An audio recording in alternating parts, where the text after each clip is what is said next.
Welcome to the 41st National Conference of Employers. Our program will begin in a few minutes.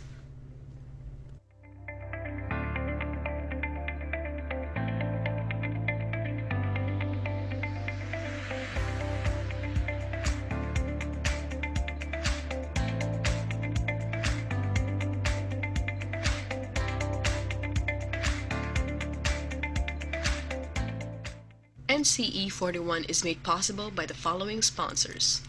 Our co-organizer,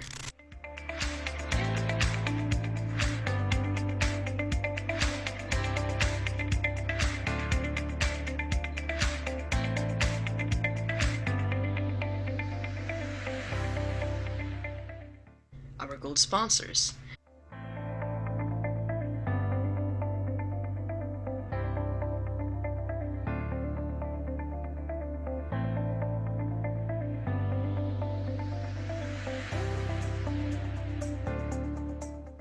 and of course, our partners.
Exports is a major driving force of the economy, bringing much-needed revenues and showcasing Filipino expertise, craftsmanship, and creativity to the world. With over 4,000 members across 52 industry associations and 21 chapters nationwide. Together, we represent 70% of the country's export performance. Philexport stands at the forefront of the country's drive towards greater economic growth. We shall remain committed to champion the industry, to create an exporting nation, as the way to help uplift the lives of many Filipinos around the nation, and pave the road towards making Philippines the next tiger economy. Philexport, towards building an exporting nation.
Welcome to the 41st National Conference of Employers. Our program will begin in a few minutes.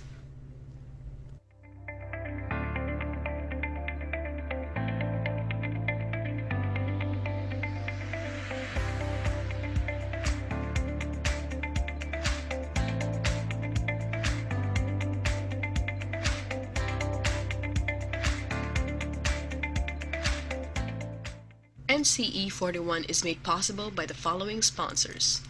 Our co-organizer,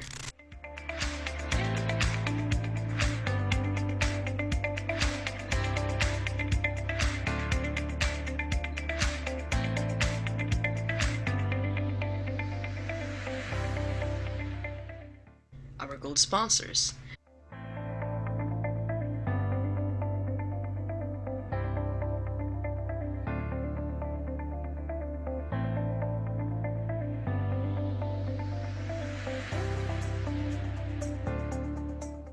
and of course, our partners.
Exports is a major driving force of the economy, bringing much-needed revenues and showcasing Filipino expertise, craftsmanship, and creativity to the world.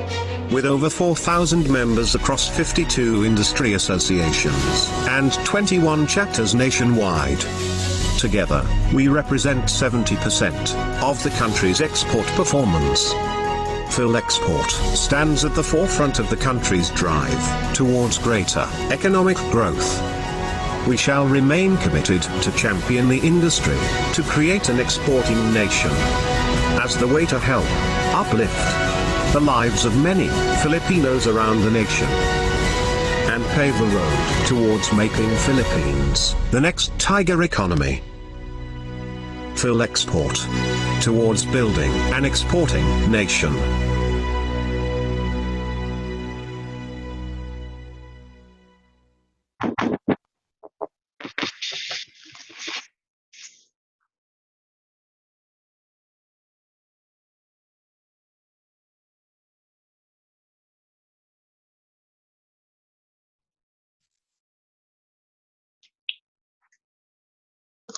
Hi, Josh.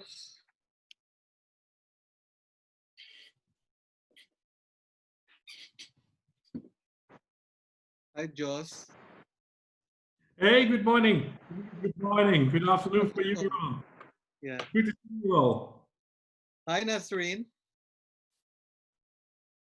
Hi, Roland. How are you? Yeah, I'm good. Thank you. Good. We met in Great to be. Turin. We met in Turin last. Yes, we did. and at the ILCs over the last few years.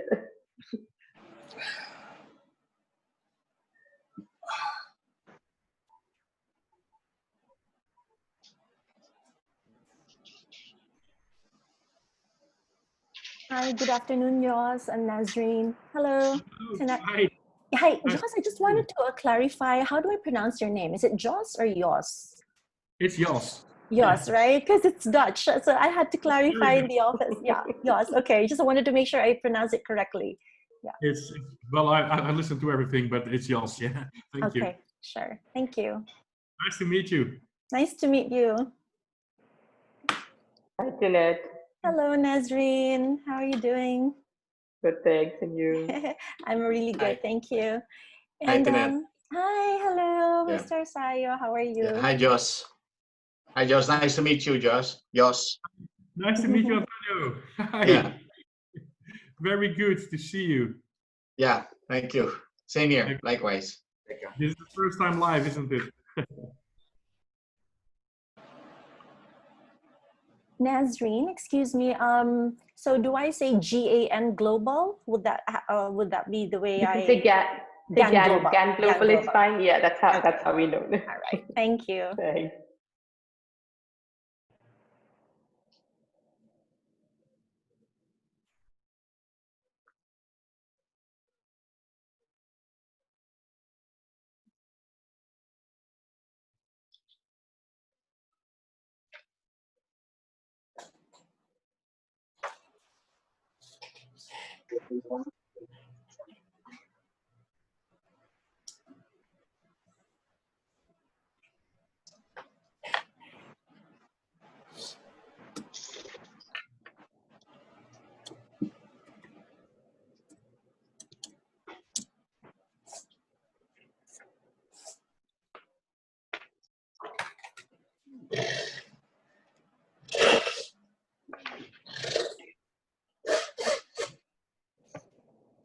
Bless you, Nolly.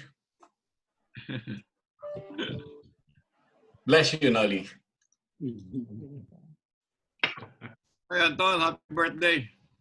Thank you. Hi, Bert. Thank you, Bert. Hi, Anton. Yesterday. Passed already. I had. May utang ka sa amin. Magpa-blowout ka pagkatapos ito. Yeah, sure. I have several months to prepare for it.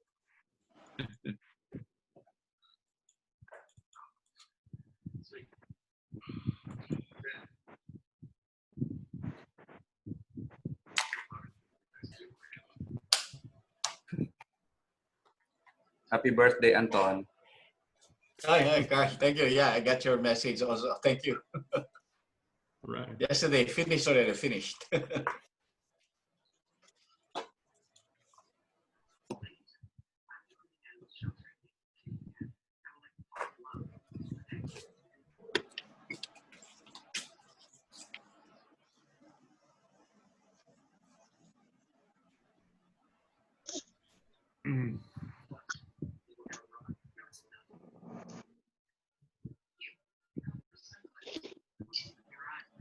Hello.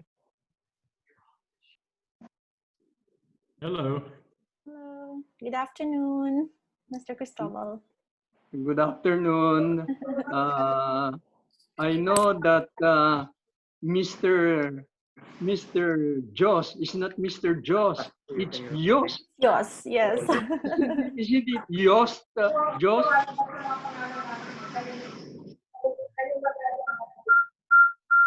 Sounds like Dios. Dios is God. No, it's Jos. You're right. Completely right. Thank you. Yeah. How are you doing, Josh? I'm doing fine. Thank you very much. And how are you doing? We meet several times. Bangkok, was that Kuala Yeah. Lumpur, and also here in the Philippines. December You've been 2000. around. Yeah. You've been around, my friend. Yeah, that's correct. Sure. Doing a workshop on skills development. Come from England? Just came from UK or from The Netherlands. Netherlands? Okay. So my first language is not English, so it might be possible that sometimes I ask to repeat the question because I'm not native and I'm doing quite well in English, but sometimes some words are used which I don't understand. But I'm sure that Tinette will give you a hand. How much travel? What's your flight? What airline do you take? For me, when I go to the Philippines? What airline did you take? Emirates.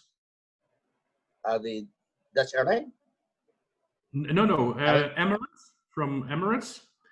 Yeah. And I have been traveling from Jakarta to Manila with Asian Air. Via Hong Kong or straight to Manila?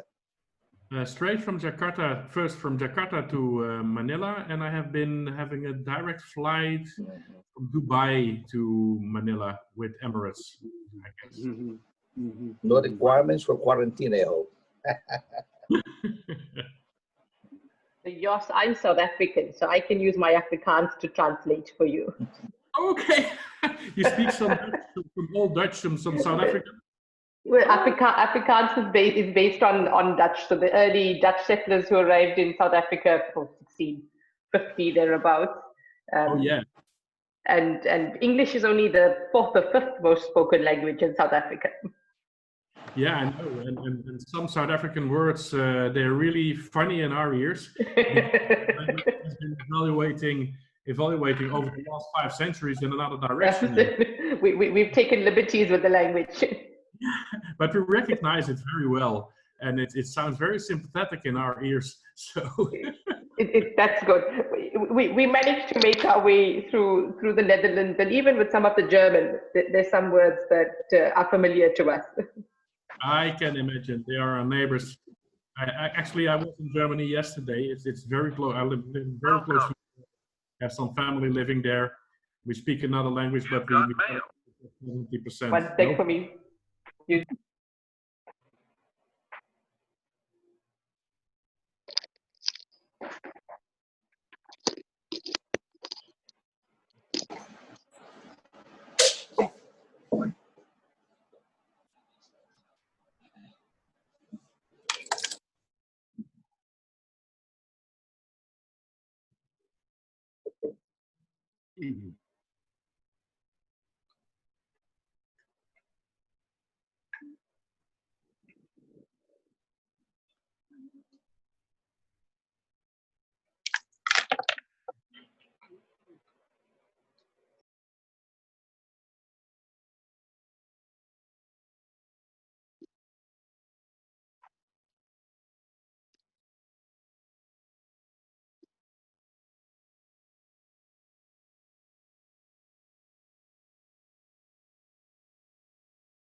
Hello, Jos. Hey, hi. I just would like to mention that I used to be chairman of the Philippine Netherlands Business Council, which is now the Dutch Chamber of Commerce and Industry. Right. So we have this link already. Yeah, right. And it's a very good link, I guess. It's strong, isn't it? Yes, it is getting stronger. Yeah. That's great. And it should even... Actually, the Dutch is the biggest locator in the PEZA. A lot of Dutch companies are in PEZA, the biggest investor. I can imagine. I can imagine, and that is good to strengthen the ties which exist between our countries. Huh? Yes, that's right. And you're still involved? Yes, because I provide mariners and professional workers to Dutch companies, especially to Jan de Nul, to Buscalis, and Jan Buscalis, Dredging International. Yeah, so they're all here. They have offices now here in Philippines. Right. It's yes. the workforce matter. It is the immigration. Good afternoon, everyone. And they have now projects in the Philippines for dredging and reclamation. Whereas before, we sent them Filipinos to do projects in the Middle East, in Africa, and South America. Now, we bring projects for them in the Philippines. Which is even better, which is very good. And there's one small correction. Boskalis, I know very well. It's a Dutch company. Jan de Nul, it's Belgium. But you know, the Netherlands and Belgium, they're very small countries. So we're neighbors and we speak the same language. So you won't notice the difference. Yeah. Good afternoon, has everyone. been my client for 25 years already. Right. Okay. Before we can formally start our event, let me first check with Mr. Jess Varela. Sir Jess, is your connection okay? Hey, hello, can I be heard? Yes, sir. We can hear you, sir. I could not get the video in. Is Mr. Varela the host today? No. Hello. Here, presenter. I cannot get the video in. Okay, sir, but we can hear you clearly po.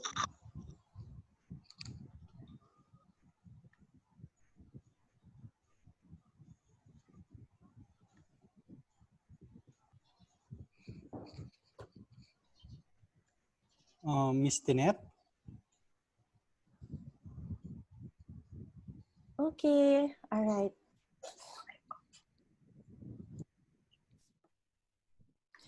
Good afternoon and welcome to our second conference session entitled Enhancing Entrepreneurship and Skills Development Amidst New Work Realities. This conference session is part of the 41st National Conference of Employers and the first virtual national conferencing of the Employers Confederation of the Philippines. I am Tinette Cortez, President and CEO of Consult Asia Global, and I will be your moderator for today's conference session. Before I go over the question guidelines, allow me to thank the following for making ECOP's NCE 41 possible. Our co-organizers, the Dutch Employers Cooperation Program, or DECP, and the Philippine Exporters Confederation, or PhilExport. Our gold sponsors, the Philippine Chamber of Commerce and Industry, or PPCI, and Waterfront Hotels and Casinos. And of course, our partners, Pag-ibig Fund, Yazaki Torres Manufacturing Incorporated, Toyota Motors Philippines, ICCT Colleges, Global Ferronickel, GMA Network, Sisip Guaras Velayo or SGV and Company, Philippine Franchise Association or PFA, Employers Compensation Commission or ECC, Occupational Safety and Health Center or OSHC, Zesto Corporation, and Beamer Corporation. Again, thank you for partnering with ECOP. Throughout the session, it would be highly appreciated if everyone adheres to the following guidelines. The microphones of the participants are muted by default so as to avoid any unnecessary noise or audio disruption during the event proper. For today's panel discussion, we have allotted time for the open forum.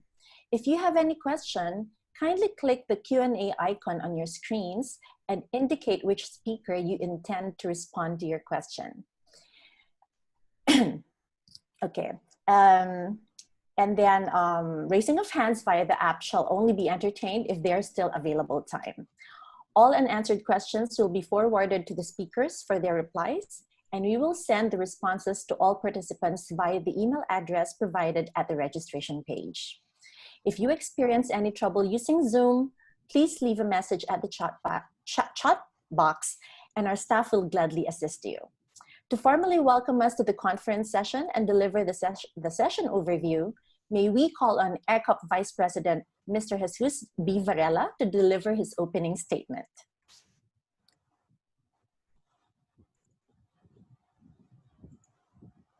Good afternoon, Mr. Varela.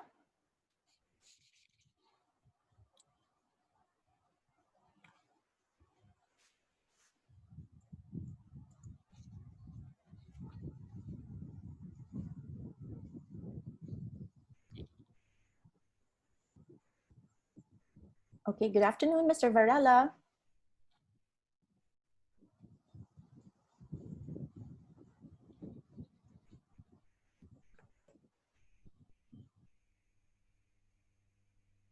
Okay, Neil, do we have Mr. Varela in the room at the moment? Ma'am, he is currently in, but I think he's having internet connection problems. Okay.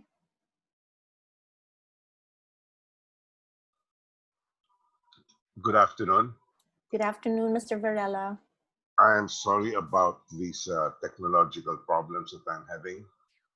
Hello? Hello, sir. Yes, we can hear you clearly.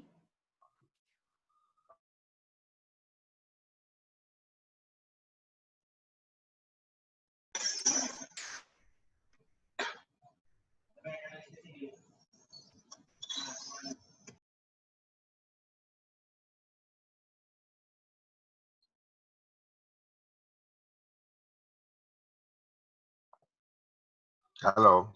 Hello? Yes, Mr. Varela, we can hear you clearly now. Good afternoon. Good afternoon.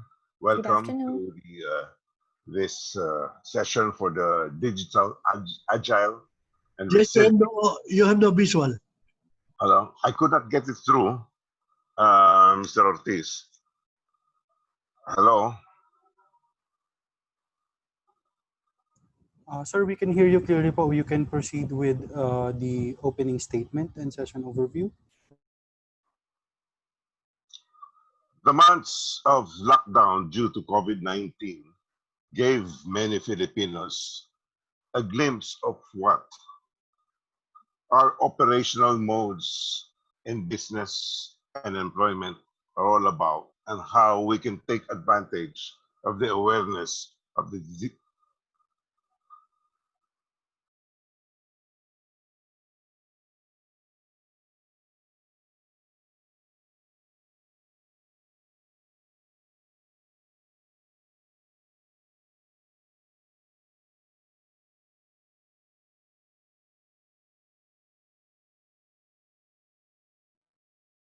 Neil, Mr. Varela, we could not hear you at the moment.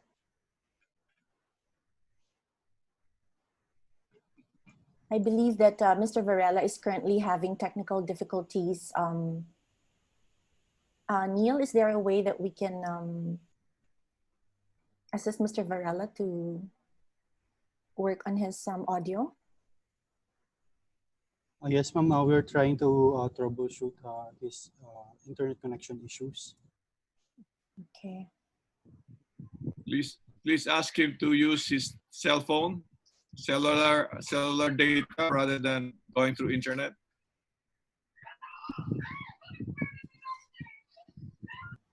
Ms. Tinette?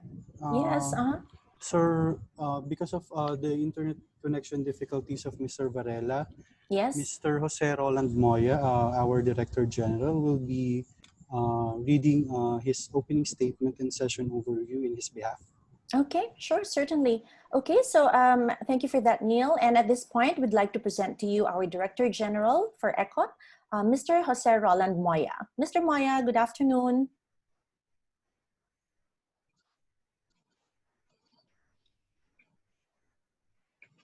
Good afternoon, Mr. Moya. Yeah, good afternoon, Tinette. Hello. We are having some technical difficulties for Mr. Varela at the moment, sir. So, yeah, unfortunately, I still don't have the message of Mr. Varela.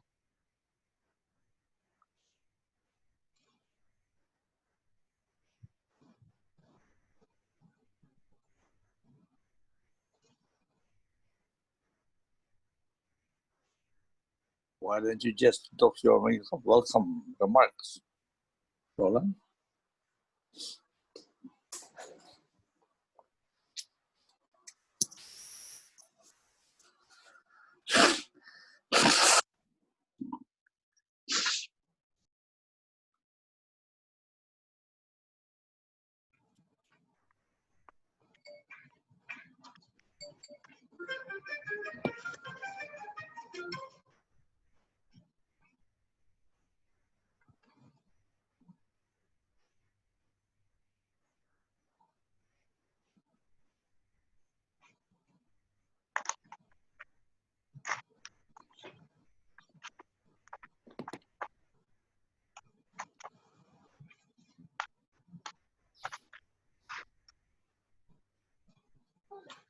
Let me read to you the statement of Mr. Varela. ECOP National Officers, Chapter Presidents, our moderator, Ms. Tenet Cortez of Consult Asia Global Group, our esteemed resource speakers, Ms. Nasreen Mani of GAN Global, Mr. Jos van Erp of the Dutch Employers Cooperation Program, Ms. La Vacelote of the Philippine Business for Education, and Dr. Carl Balita of the Philippine Chamber of Commerce, Quezon City, and the PCCI Human Resources Development Committee. Participants, guests, ladies and gentlemen, a pleasant afternoon to all. I would like to welcome you all to the third pre-conference session entitled Enhancing Entrepreneurship and Skills Development Amidst New Work Realities. This conference proper session is part of the 41st National Conference of Employers, first virtual conferencing with the theme, The 21st Century Employer, Digital, Agile, and Resilient. In the old economy, the big swallowed the small. In the new economy, the fast will eat the slow. Over the past decades, globalization became a powerful change driver, particularly through the influence of cross-border cooperation and international competition. Rapid advances in information and communication technology further fund globalization as technology made data sharing and connectivity easier. These developments made enterprises more decentralized in structure and more agile as decisions are devolved to the units or persons closest to the customer. The coronavirus pandemic even made the equation more complex and forced businesses to rethink traditional ways of doing business in order to adapt to the rapidly changing environment. In addition, the crisis posed not only health risks to millions of people across countries, but also made imperative creative solutions in addressing needs for lifelong learning, TVET, apprenticeships, and skills development. To be agile in the new normal, employers must effectively match worker skills to new roles, which will replace task-specific jobs. In today's session, our distinguished panel of discussants will delve into ways employers can reskill and upskill their workforce in order to deliver unmatched customer experience in the most agile manner. It will also focus on how employers can become more agile by having viable labor market information, being able to anticipate changes in the way business is conducted globally, and quickly leveraging the impact of technological advances. Our speakers will be sharing their perspectives on enterprise-based education and training to address gaps in emerging hard and soft skills. Moreover, we will be hearing insights on innovative solutions in entrepreneurial endeavor as the consequences of the pandemic linger on, and how entrepreneurs can become more agile in responding to disruptions to ensure business continuity. Without further ado, let us now proceed to today's NCE 41 conference proper session entitled Enhancing Entrepreneurship and Skills Development Amidst New Work Realities. I wish us all an productive day. Thank you very much. Thank you very much, Mr. Moya, for the opening statement and session overview. To formally start our discussion, our speakers are allowed to deliver a 3-minute general opening statement or speech about the topic of each session. Let me introduce to you our speakers one by one. Our first speaker is currently the Executive Director of GAN Global and is a specialist in the field of social policy, focusing on youth employment and skills development. She joined GAN Global in August 2019. Since her arrival, our speaker has been appointed as a Geneva champion and has worked closely with organizations such as the Global Alliance for Youth, private sector companies, and international development entities such as the ILO, World Bank, IOE, UNESCO, and OECD to drive forward the agenda for agile workforce development within the context of the future of work. Our speaker is also a South African national who has worked for a range of key multi-sector organizations in South Africa and has engaged in several international projects, including working with the International Labour Organization, or ILO, and the International Organization of Employers, or IOE, on standard setting in the social policy and labor environment. She has been involved in skills development and vet projects with multiple international organizations, including, but not limited to, the European Union, GIZ, African Union, and the British Council. Ladies and gentlemen, Ms. Nazreen Mani. Good afternoon, Ms. Mani. Thank you, Tinette, and I appreciate you going through the long bio. I should have sent a quick summary. It's my pleasure. Thank you.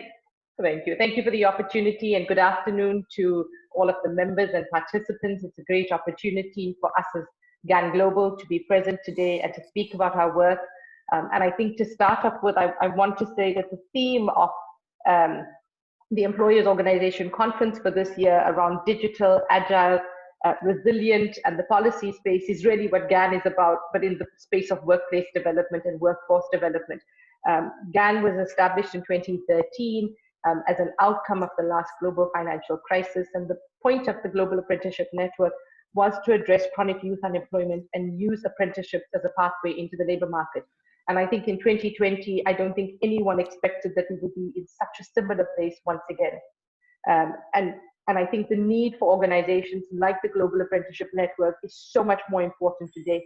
But we have expanded our mandate and our remit to really look at workforce development, because we think that an agile, resilient, and responsive workforce is what will make both employers and employees be able to respond to the shocks of the labor market, to respond to issues that the future of work is going to bring to us. But I think in many ways, what we've seen in the last 6 months of this year is that the future of work is now. If anything, we have to emphasize the need for a focused skills development strategy, for focused workforce development strategy across our countries. We need to ensure that we have the participation of the private sector, of social partners, and we must ensure that governments and the big policy agencies are involved in those solutions. As GAN, our effort is around building the knowledge base, ensuring that we have real-world examples based on effective work-based learning approaches that our companies, our members, and our partners are able to implement. Very importantly in this is to make sure that the companies that are involved are both large and small. I think it's very often we focus on big business, but we must ensure that SMEs are part of the solution. It's critically important, especially if we are to get through COVID-19 and beyond, that we strengthen the SME capacity to skill and develop people, and we also create opportunities for entrepreneurs to flourish. It's clear that entrepreneurs are one of those most impacted by COVID-19, along with youth. We know that there are a number of challenges they are facing, but I think at the same time, we need to always look at the opportunities that such a situation gives us.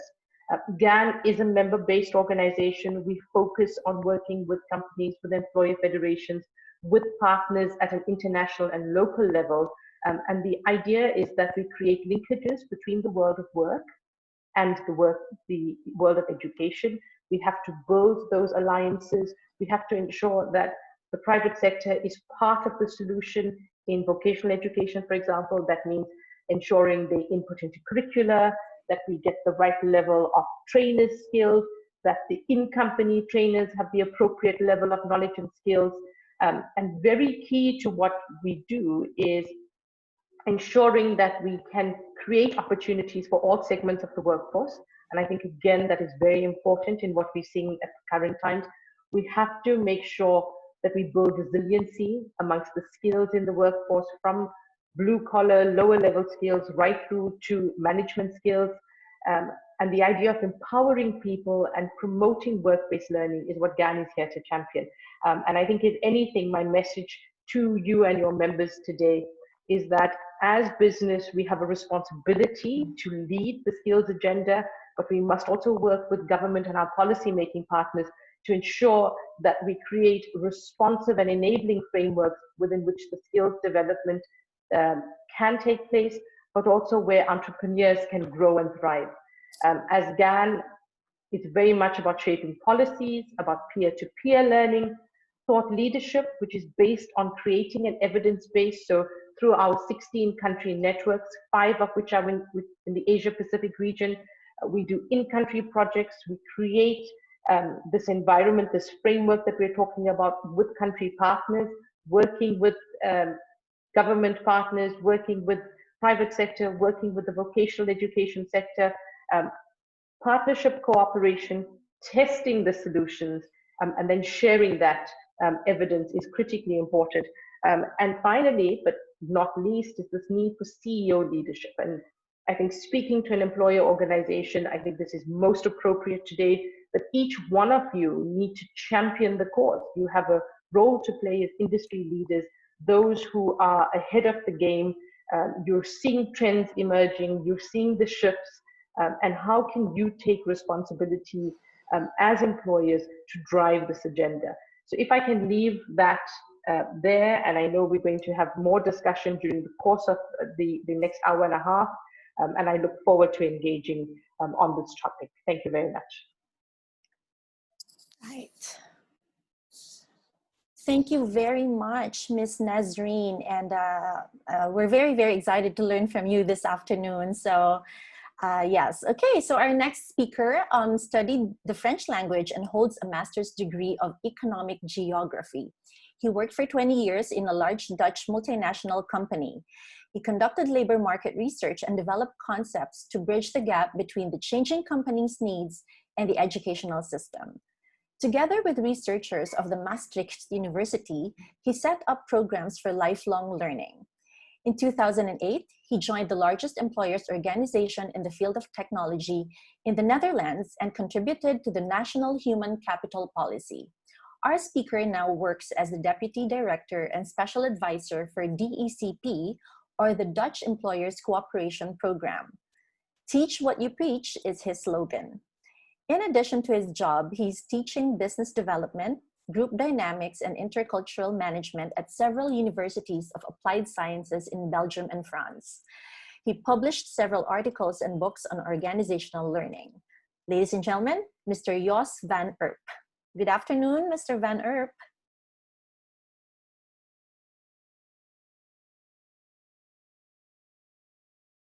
Mr. van Erp?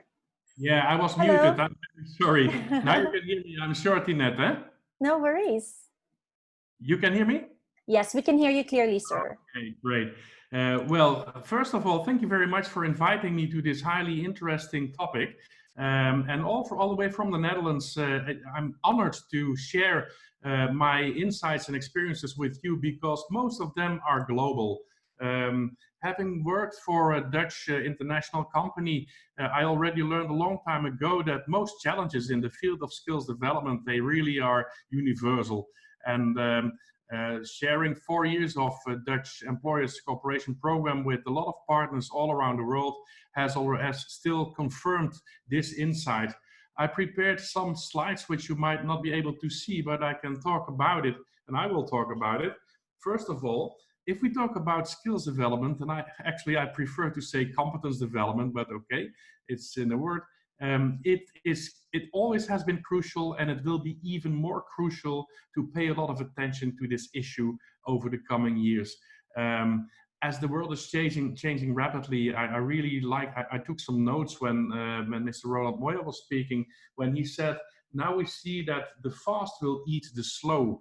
You have to be fast, and the only real asset companies have is the people working there and their set of competencies, which can, how do you say, contribute to the success of companies. What we see worldwide is a gap of skills, which will always be there. It's like the sea, it's going up and it's going down, but it's never in balance. So you should always work on filling the gap of skills, which has to do partly with new entrants, but the same goes for employees who are working in companies and who have to catch up with new developments. Which means that companies should have some influence on the vet school system, and they cannot do that by themselves all alone. Some very large companies may, but most of the companies might not do that individually. And if you want to have influence on the educational system, you not only have to get something from them, but you have to give something to them as well. You have to share something. And I personally believe that the Global Apprenticeship Network, the GAN system, is one of the answers to it, and it should really upscale to have more impact. So lifelong learning is something we should never stop. And this includes entrepreneurship, and it includes communication and cooperation skills. And especially now, when the changes over the last year, which we could not think of, like the COVID pandemic, a year ago we couldn't talk about it because we didn't know it would exist. This even forces our people to work together in a virtual way. And like Tinette says, I'm teaching group dynamics in Belgium and France, and I'm now practicing working virtually like we are doing now.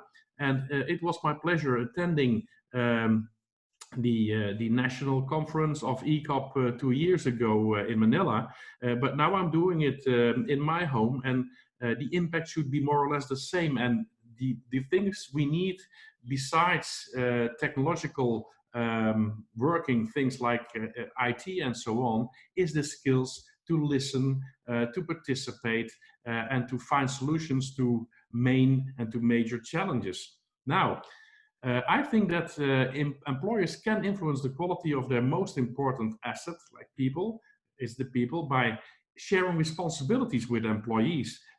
We should shift away a little bit from hierarchy. And for me, it's easy to say because in the Netherlands, we do not have a lot of hierarchy. We can easily disagree with our supervisor without being fired. We try to find the best solutions and we both learn. So sharing responsibility with employees is one thing. And the other thing might be sharing important labor market information, like how does my job change over the coming years and what should I learn now to be able to do the job next year and the year after. So to stay employable, we should be able to set goals, which means that an employer should offer learning opportunities. They can be formal and informal. If we talk about formal education, you think about the school and about the physical environment. That's one thing for sure. But the informal way of learning, you should not leave that to coincidence, but you can manage that as well. For example, by appointing some mature learning coaches in the company who are available for those people who have to work at home due to the coronavirus, for example. They should be able to reach out to somebody who can help them setting their learning goals and finding ways to achieve them.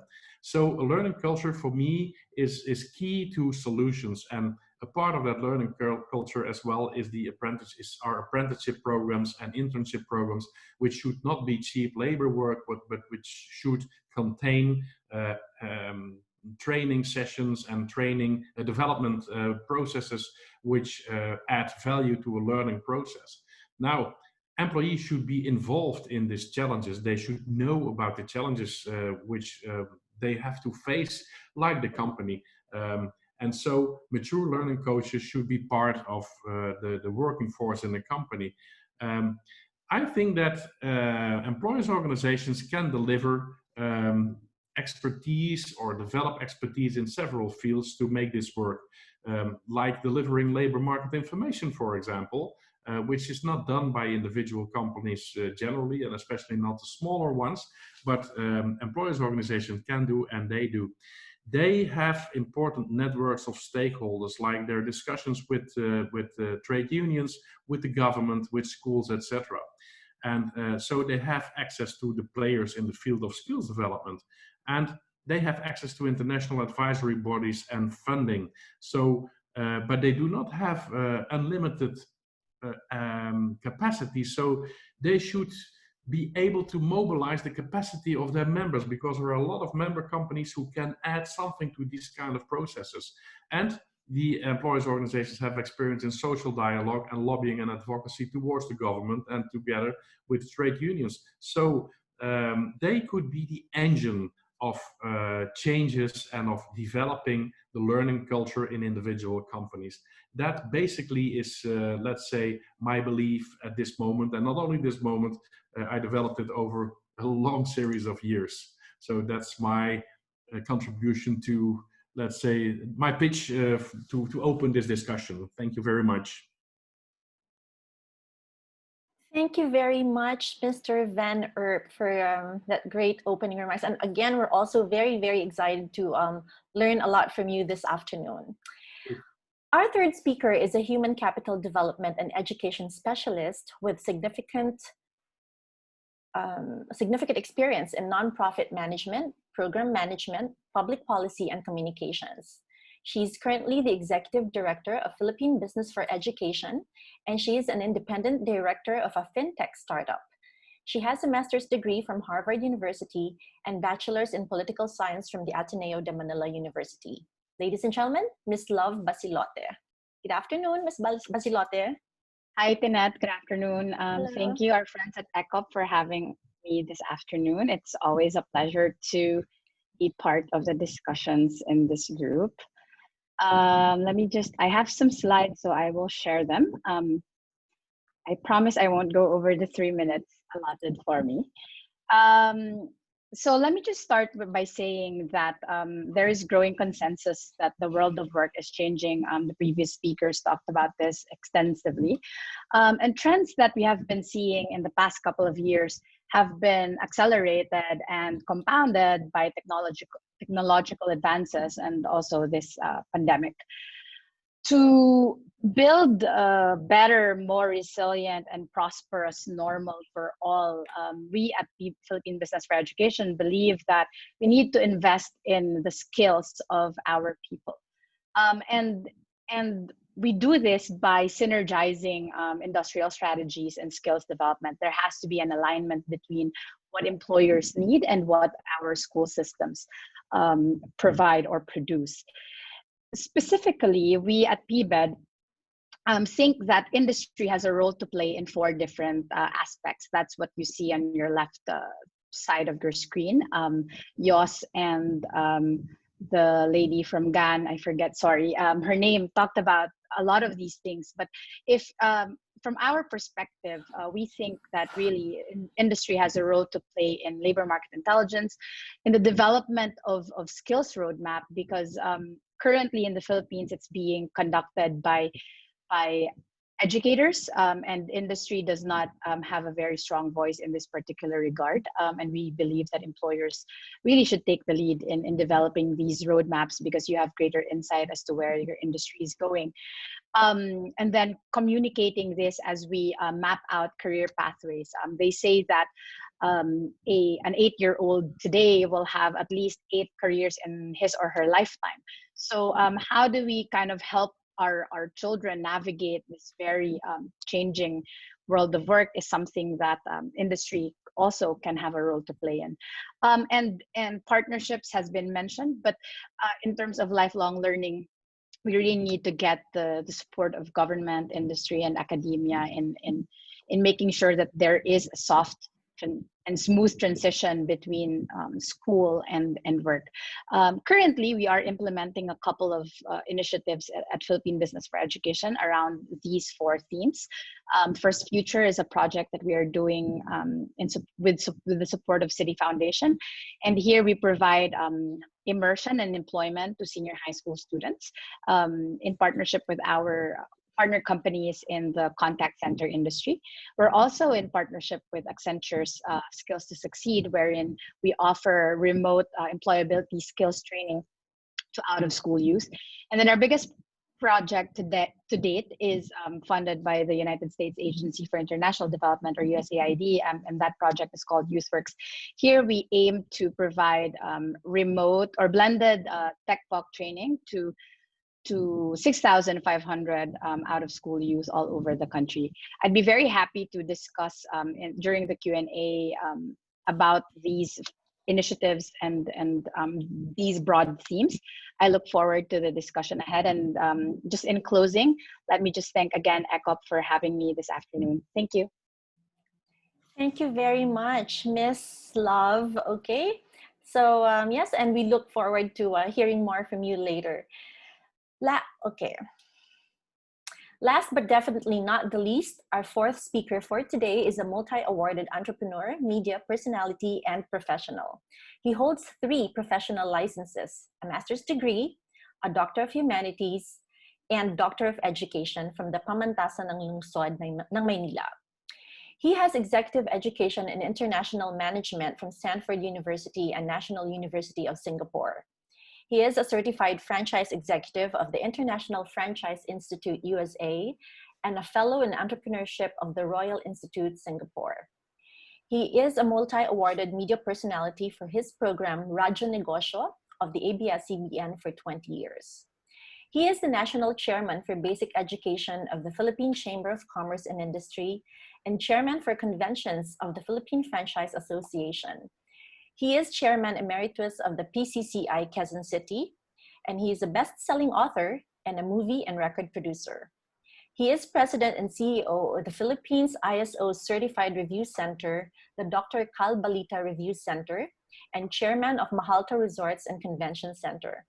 He was twice awarded by Asia CEO Awards Entrepreneur of the Year Circle of Excellence. Among his awards includes UST's highest, the Outstanding Tamasian Alumni, or TOTAL, for Entrepreneurship Award and the Oriental Mindoro Mahalta Awards in Entrepreneurship. He is a Science Ambassador of the Department of Science and Technology. Ladies and gentlemen, Dr. Carl E. Balita. Good afternoon, Mr. Balita.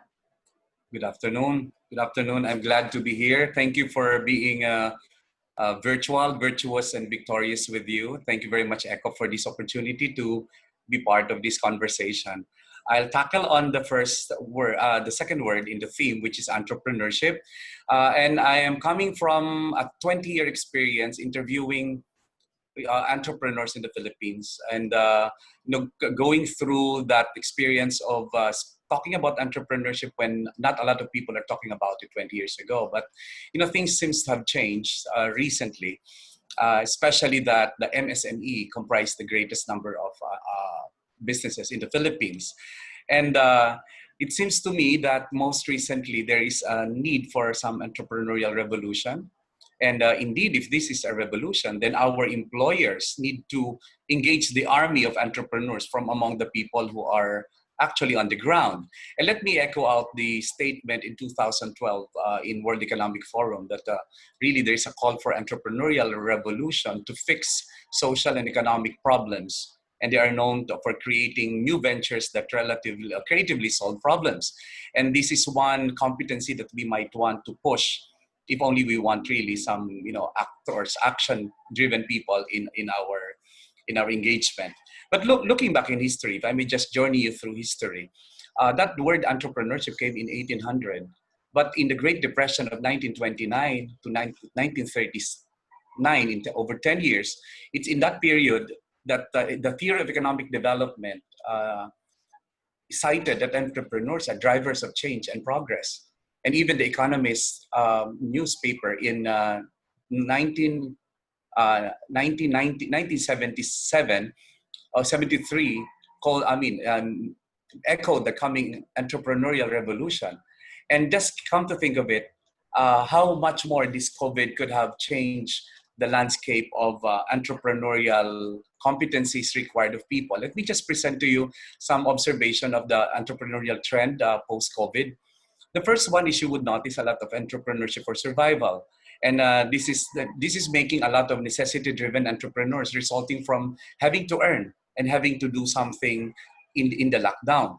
And for those people who, for those who are at home for work arrangement, you may be surprised in receiving your people when we are back to a new normal, that they are very entrepreneurial already. Another observation is that there is a community-based social enterprises. There is a challenge now for the malls to face the community moms and pops. And the limited movement, which necessitates easy and immediate access to needs and wants, led to this one. But more importantly, I think we should zero in the social enterprises also became so anchored on the social good, which businesses are challenged to achieve over profit. And the millennials, whose age now is about 24 to 39, are the very restless, purpose-driven generation who believes in YOLO. You only live once. That's why they want to make a difference. They want to be significant. And a lot of our workers are actually in that age bracket of being millennial. Another one is the online lifestyle, which has formed new habits in us. And to challenge the bricks with the clicks. It's now a battle between the bricks and the clicks, and everything we need to be accessed online. And the millennial generation, again, are digital natives who can actually offer that. And lastly, the pivotal innovation have become the helpline of many entrepreneurs and companies so that we can continue to survive. Imagine the ramen that used to remind us that you cannot take out the broth after eating. It's the same brand of ramen which sells the DIY in supermarkets now. Now, if these are really the trends, these are the same trends that offer the opportunity, and I'd like to simplify it by putting ECOP. And pivot is really the buzzword, if I may. This is my last slide. It's really the buzzword that we need to get into the soul of pivot. And I'd like to say that we have to stick to the vision, but though we may change strategy. This is the technical definition of pivot. It's when we stick to the vision, but we change the strategy. And we have to optimize opportunities and unleash them. But how ready are we and our people to actually help us look into these opportunities and unleash them? And finally, leverage on our values and socialize them. Social purpose have become a very strong force in calling for a difference. This is something I created for Mr. Sergio Ortiz Luis as a mnemonic, and putting the soul into the pivot, sticking to the vision while changing the strategies, optimizing opportunities and unleashing them, and leveraging on values and socializing them. Thank you very much, and I'd like to be part of the discussion later. Salamat. Thank you very much, Dr. Balita, for your brief introduction. And of course, we look forward to learning more from you this afternoon. Okay, so before we move on to our program proper and to the open forum, allow me to thank again the following for making ECOP's NCE 41 possible. Our co-organizers, the Dutch Employers Cooperation Program, or DECP, and the Philippine Exporters Confederation, or PhilExport. Our gold sponsors, the Philippine Chamber of Commerce and Industry, or PCCI, and Waterfront Hotels and Casinos. And of course, our partners, Pag-ibig Fund, Yazaki Torres Manufacturing Incorporated, Toyota Motors Philippines, ICCT Colleges, Global Ferronickel, GMA Network, Sisip Gores Velayo, or SGV and Company, Philippine Franchise Association, or PFA, Employees Compensation Commission, or ECC, Occupational Safety and Health Center, or OSHC, Zesto Corporation, and BMERC Corporation. At this point of the program, we will be having a freewheeling discussion. And as I mentioned earlier, we have an allotted time for the open forum. So if you have any questions, kindly click the Q&A icon on your screens and indicate to which speaker do you intend to ask the question. And raising of hands via the app shall only be entertained if we still have available time later on. Okay, so I guess the first question is really for everybody, because the impact of COVID-19 has actually caused a complete disruption to the world of work. So what exactly are your, what do you think are the implications of the pandemic to the training and skills development of entrepreneurs, employees, trainees, apprentices, interns, and students around the world? So maybe Ms. Nazreen, would you like to start? Thanks, Jeanette. Well, I think we've seen a really physical response and impact on young people and those in training.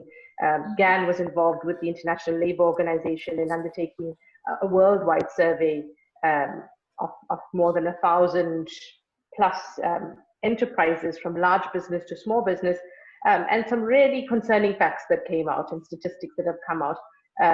So almost 90% of companies have said they are impacted on particularly the training of apprentices or work-based learning. And that's concerning.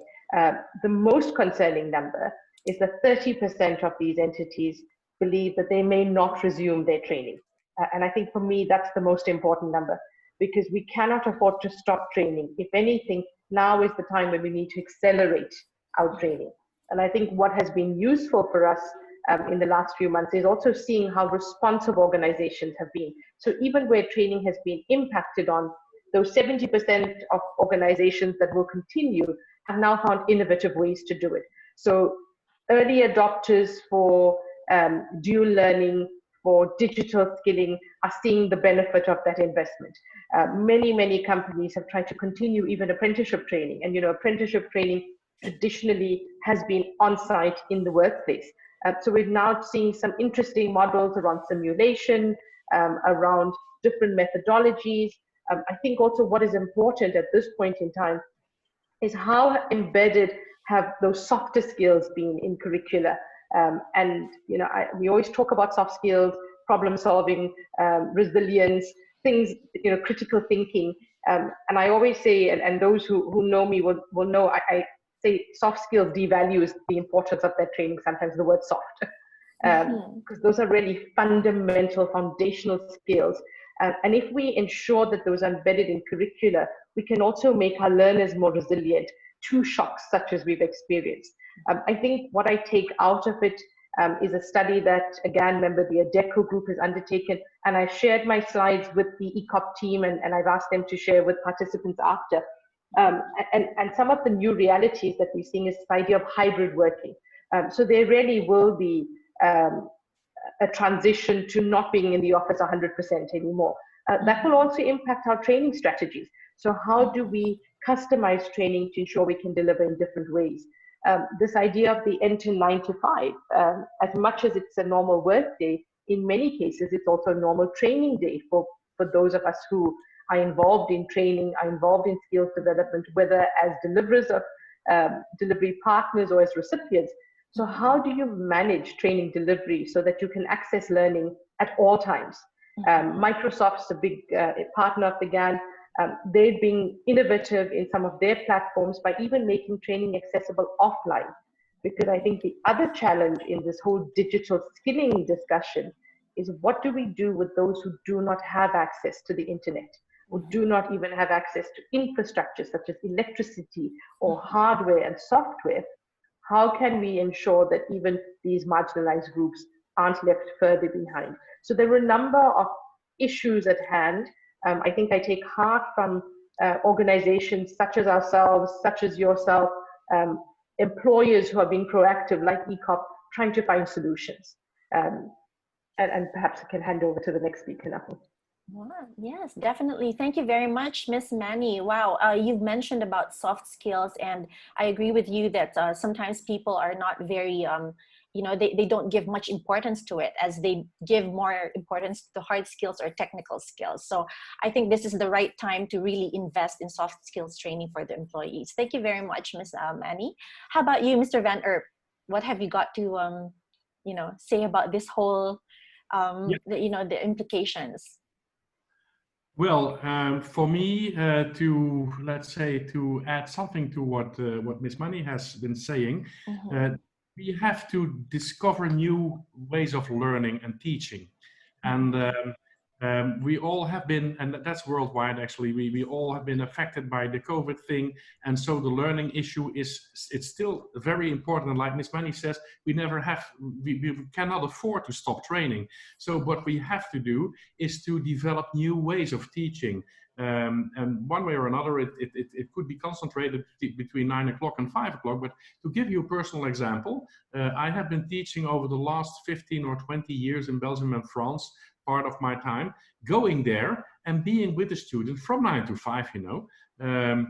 And this has been changed completely. The schools could not stop their training programs, and I had to do it digitally. My first failure, well, let's say my learning point was that when I was speaking to 25 students, I couldn't see them on my screen. There was no contact at all. And I decided to split them up in 5 groups of 5 students. And working with 5 students, I can see them on the screen. I can see them in the student room, and they see me, so they cannot escape.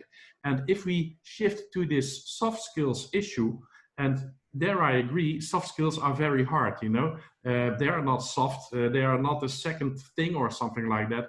They are key to speed up processes. If we talk about the fast will eat the slow, we have to conclude that those companies who can increase time to market with their product and services, they need people who can work together very efficiently.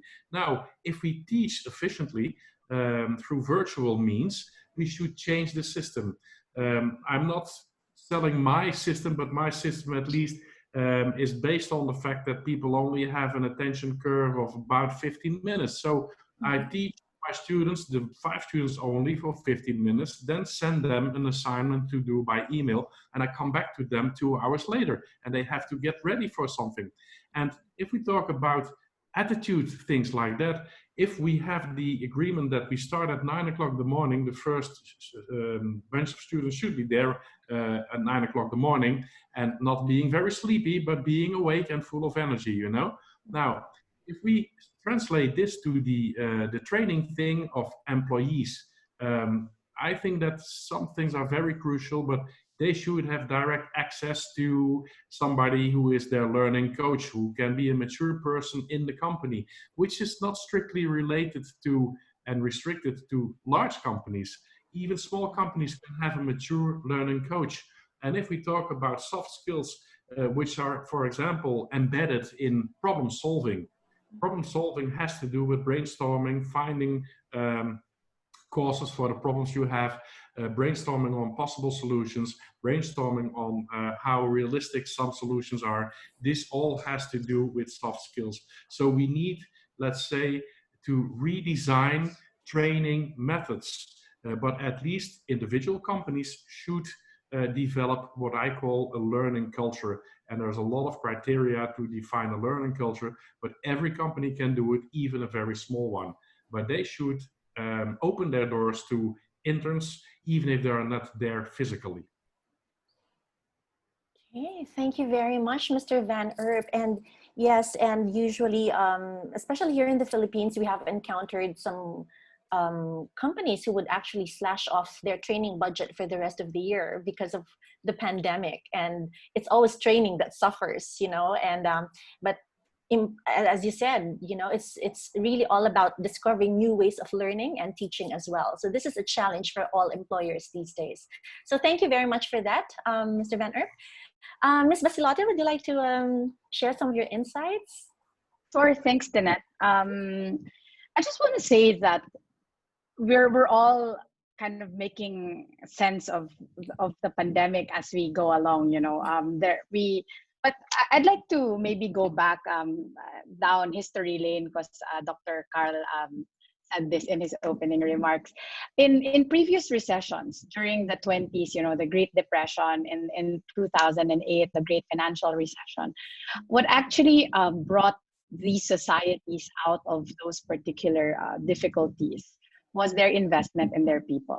So, for example, in the last Great Financial Recession, Germany was able to still recover fairly quickly and actually recover better, bounce back better, because they had a very robust training system, their apprenticeship system. Employers were very much involved. And so I think that if we are to bounce back of this pandemic better, we really need to be solid in our, and we need to have a consensus around the importance of training. Now, unfortunately, there are many challenges that we face in this particular landscape. Number one, there's that economic recession. It's not even, and it's not just concentrated in the Philippines, it's global, right? All the supply chains and all of these things. And so we need to think about it from, and so given this particular recession, resources will really decrease from the private sector part, but also the other shock is from the government side. Governments are just bleeding money at this point, trying to address the public health crisis, but also, you know, the interest of reviving the economy. And so how might we then really strategically invest in training, which I think all agree here that is important. And I see a couple of sources of hope, actually. And I like the framework that Dr. Carl mentioned about pivot. Like the strategies change, but the vision is the same. And I think the vision for the Philippines, at least, is we want to come out of this more resilient, stronger, where prosperity is shared. And when we did a survey in PBED of companies, you're right, companies are slashing training budgets. It's the first thing to go because they're all just trying to survive. But we also see companies and even SMEs very strategically and intentionally training their people in all of these life skills that we've been talking about, making sure that even if the technology changes, their people have the skills to adapt, to learn rapidly. We also did a survey of our youth.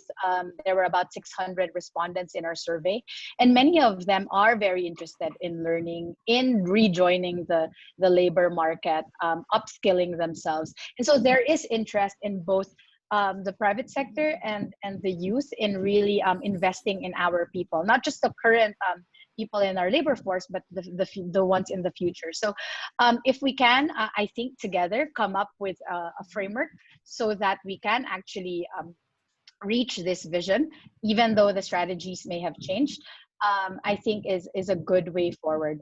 Let me just offer, and I will end with this point. Let me just offer one project that we're currently doing in PBED, and that is the Youth Works program. We're trying to train 6,500 out-of-school youth in all over the country in blended tech voc training. So there are three different aspects to that training: mentorship and employability skills that's delivered by Accenture. The other one is online tech voc training to deliver the technical and theoretical aspect of the training. And the third one is the in-company training. McDonald's is one of our biggest partners in this particular program, and we hope that the members of the ECOP could also participate in YouthWorks. I will leave with the Secretariat my information, but yes, in terms of just redefining the delivery of training is something that we want to continue in the Philippines, and we hope that you consider YouthWorks as one of those particular programs that employers here could participate in. Thank you. Okay, thank you very much, Ms. Basilote. Right. Okay, I like what you said, that investing in people should really be the priority, because this was what happened in the past already globally. So if at all that gives us, you know, some sense of hope, then it's definitely the wisest thing to do these days. Right. So thank you very much. Okay, how about you, Dr. Balita? What is your take on this?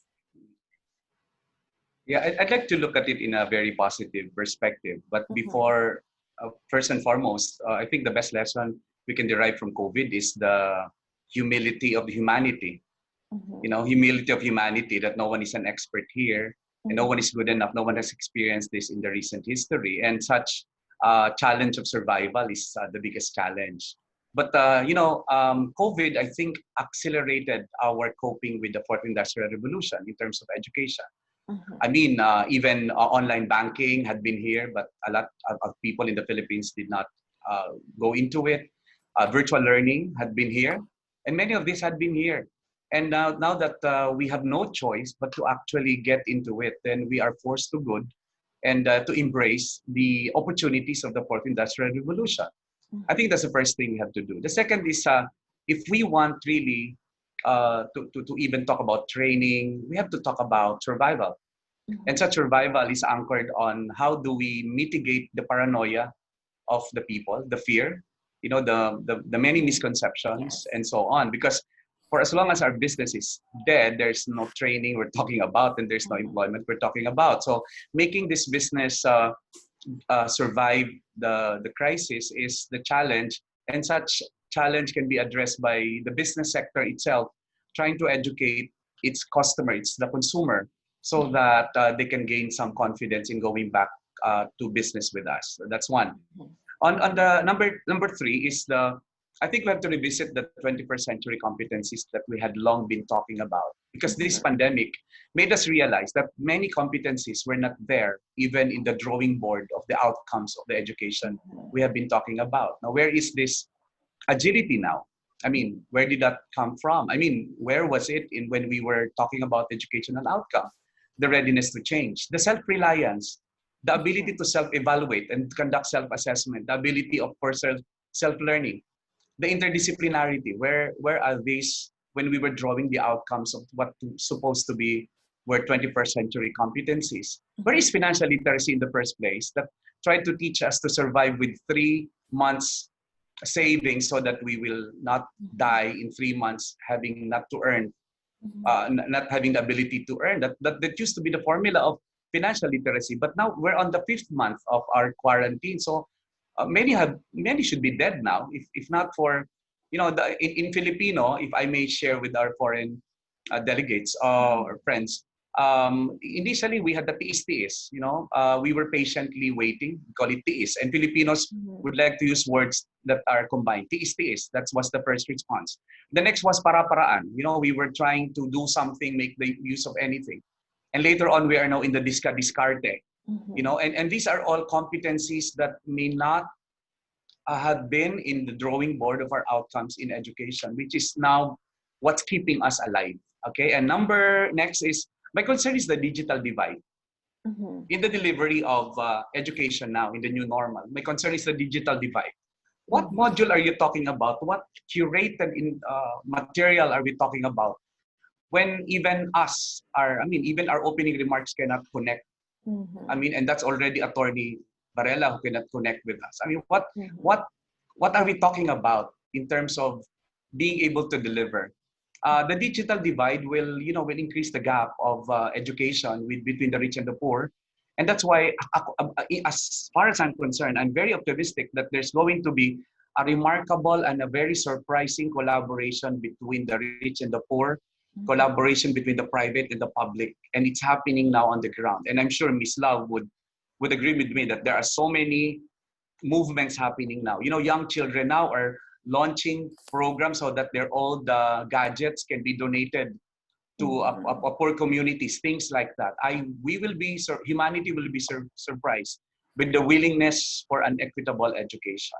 And finally, I think we have to check on the readiness of the learning community. That it's engaging the community in that learning experience, that it's not only between the teacher and the learner now, but it's about the teacher with the learner and the entire community that could come in the authentic learning setting. I have a study, and this study I want to share with you, that some of the competencies of the 21st centuries are actually benefiting from virtual learning better than the classroom, because the classroom can be very limiting. The classroom can be very limiting, and several of the 21st century competencies can actually be better addressed by virtuality in learning, because the challenge of virtual learning is the facilitation of the teacher or the trainer and the self-evaluation of the learner, as well as the authentic learning, which we are forced to actually carry on. So that's all for now, and I'm very concerned about those. Thank you. Thank you, Dr. Balita. And yes, I absolutely agree that, you've mentioned humility of humanity, and this is powerful. In fact, really, people might be wondering now, what will be the changes or new methodologies that will arise in terms of, say, recruitment or onboarding, hiring, and training? I mean, how do you think can companies successfully transition to digital learning? Maybe Miss Manny, you'd like to start? Sure, thank you, Tinette. I think an important first step is having the infrastructure in place. We cannot underestimate that we need to have the technology, we need to have the curricula, we also need to have skilled trainers and educators. You mentioned when you introduced me, I'm South African. And in South Africa and the Philippines have very similar issues when it comes to poverty, when it comes to the gap between rich and poor. And one of our biggest challenges in South Africa, and I currently live in Switzerland, so very different comparisons to make. The challenge that we're facing is that teachers don't have the necessary digital skills to offer learning virtually. That's mainstream public schooling teachers. Private schooling sector, that's a whole different story. These kids have access to infrastructure, their teachers have been trained, they've been developed, they have these fancy whiteboards that allow for interactive learning. Our public schooling system, especially those in rural areas, don't have those. Yes. So, we really have to have an approach that starts from the basics. And how do we, come back to this, ensuring that we don't overcomplicate systems.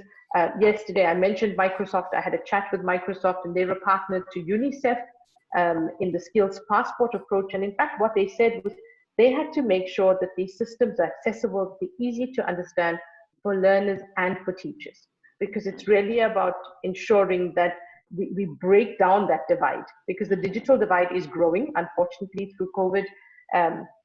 We need to ensure that we make infrastructure accessible. So simple things like tablets and laptops, that's what we need if we need young people, young children to do learning from home. But it also means you need a sustainable electricity supply, that you need cheap internet access. Those are those rights that we talk about, but they're first world problems in many ways. Because if you cannot afford data, and if it's a choice between data and food, what do you buy? Definitely food. We have to rethink our approaches, and sometimes when we make these comments, they are from a point of privilege, and I think as Dr. Carl said, we have to come back to this issue of humility, because as much as we think we have the answers, things like COVID come along and they really reset the world and make us rethink what is priority. I also wanted to speak about this whole issue of who is responsible for learning, and that's another question that we're often faced with, and I think there are three players here, and one is government, and government is responsible for creating this policy environment.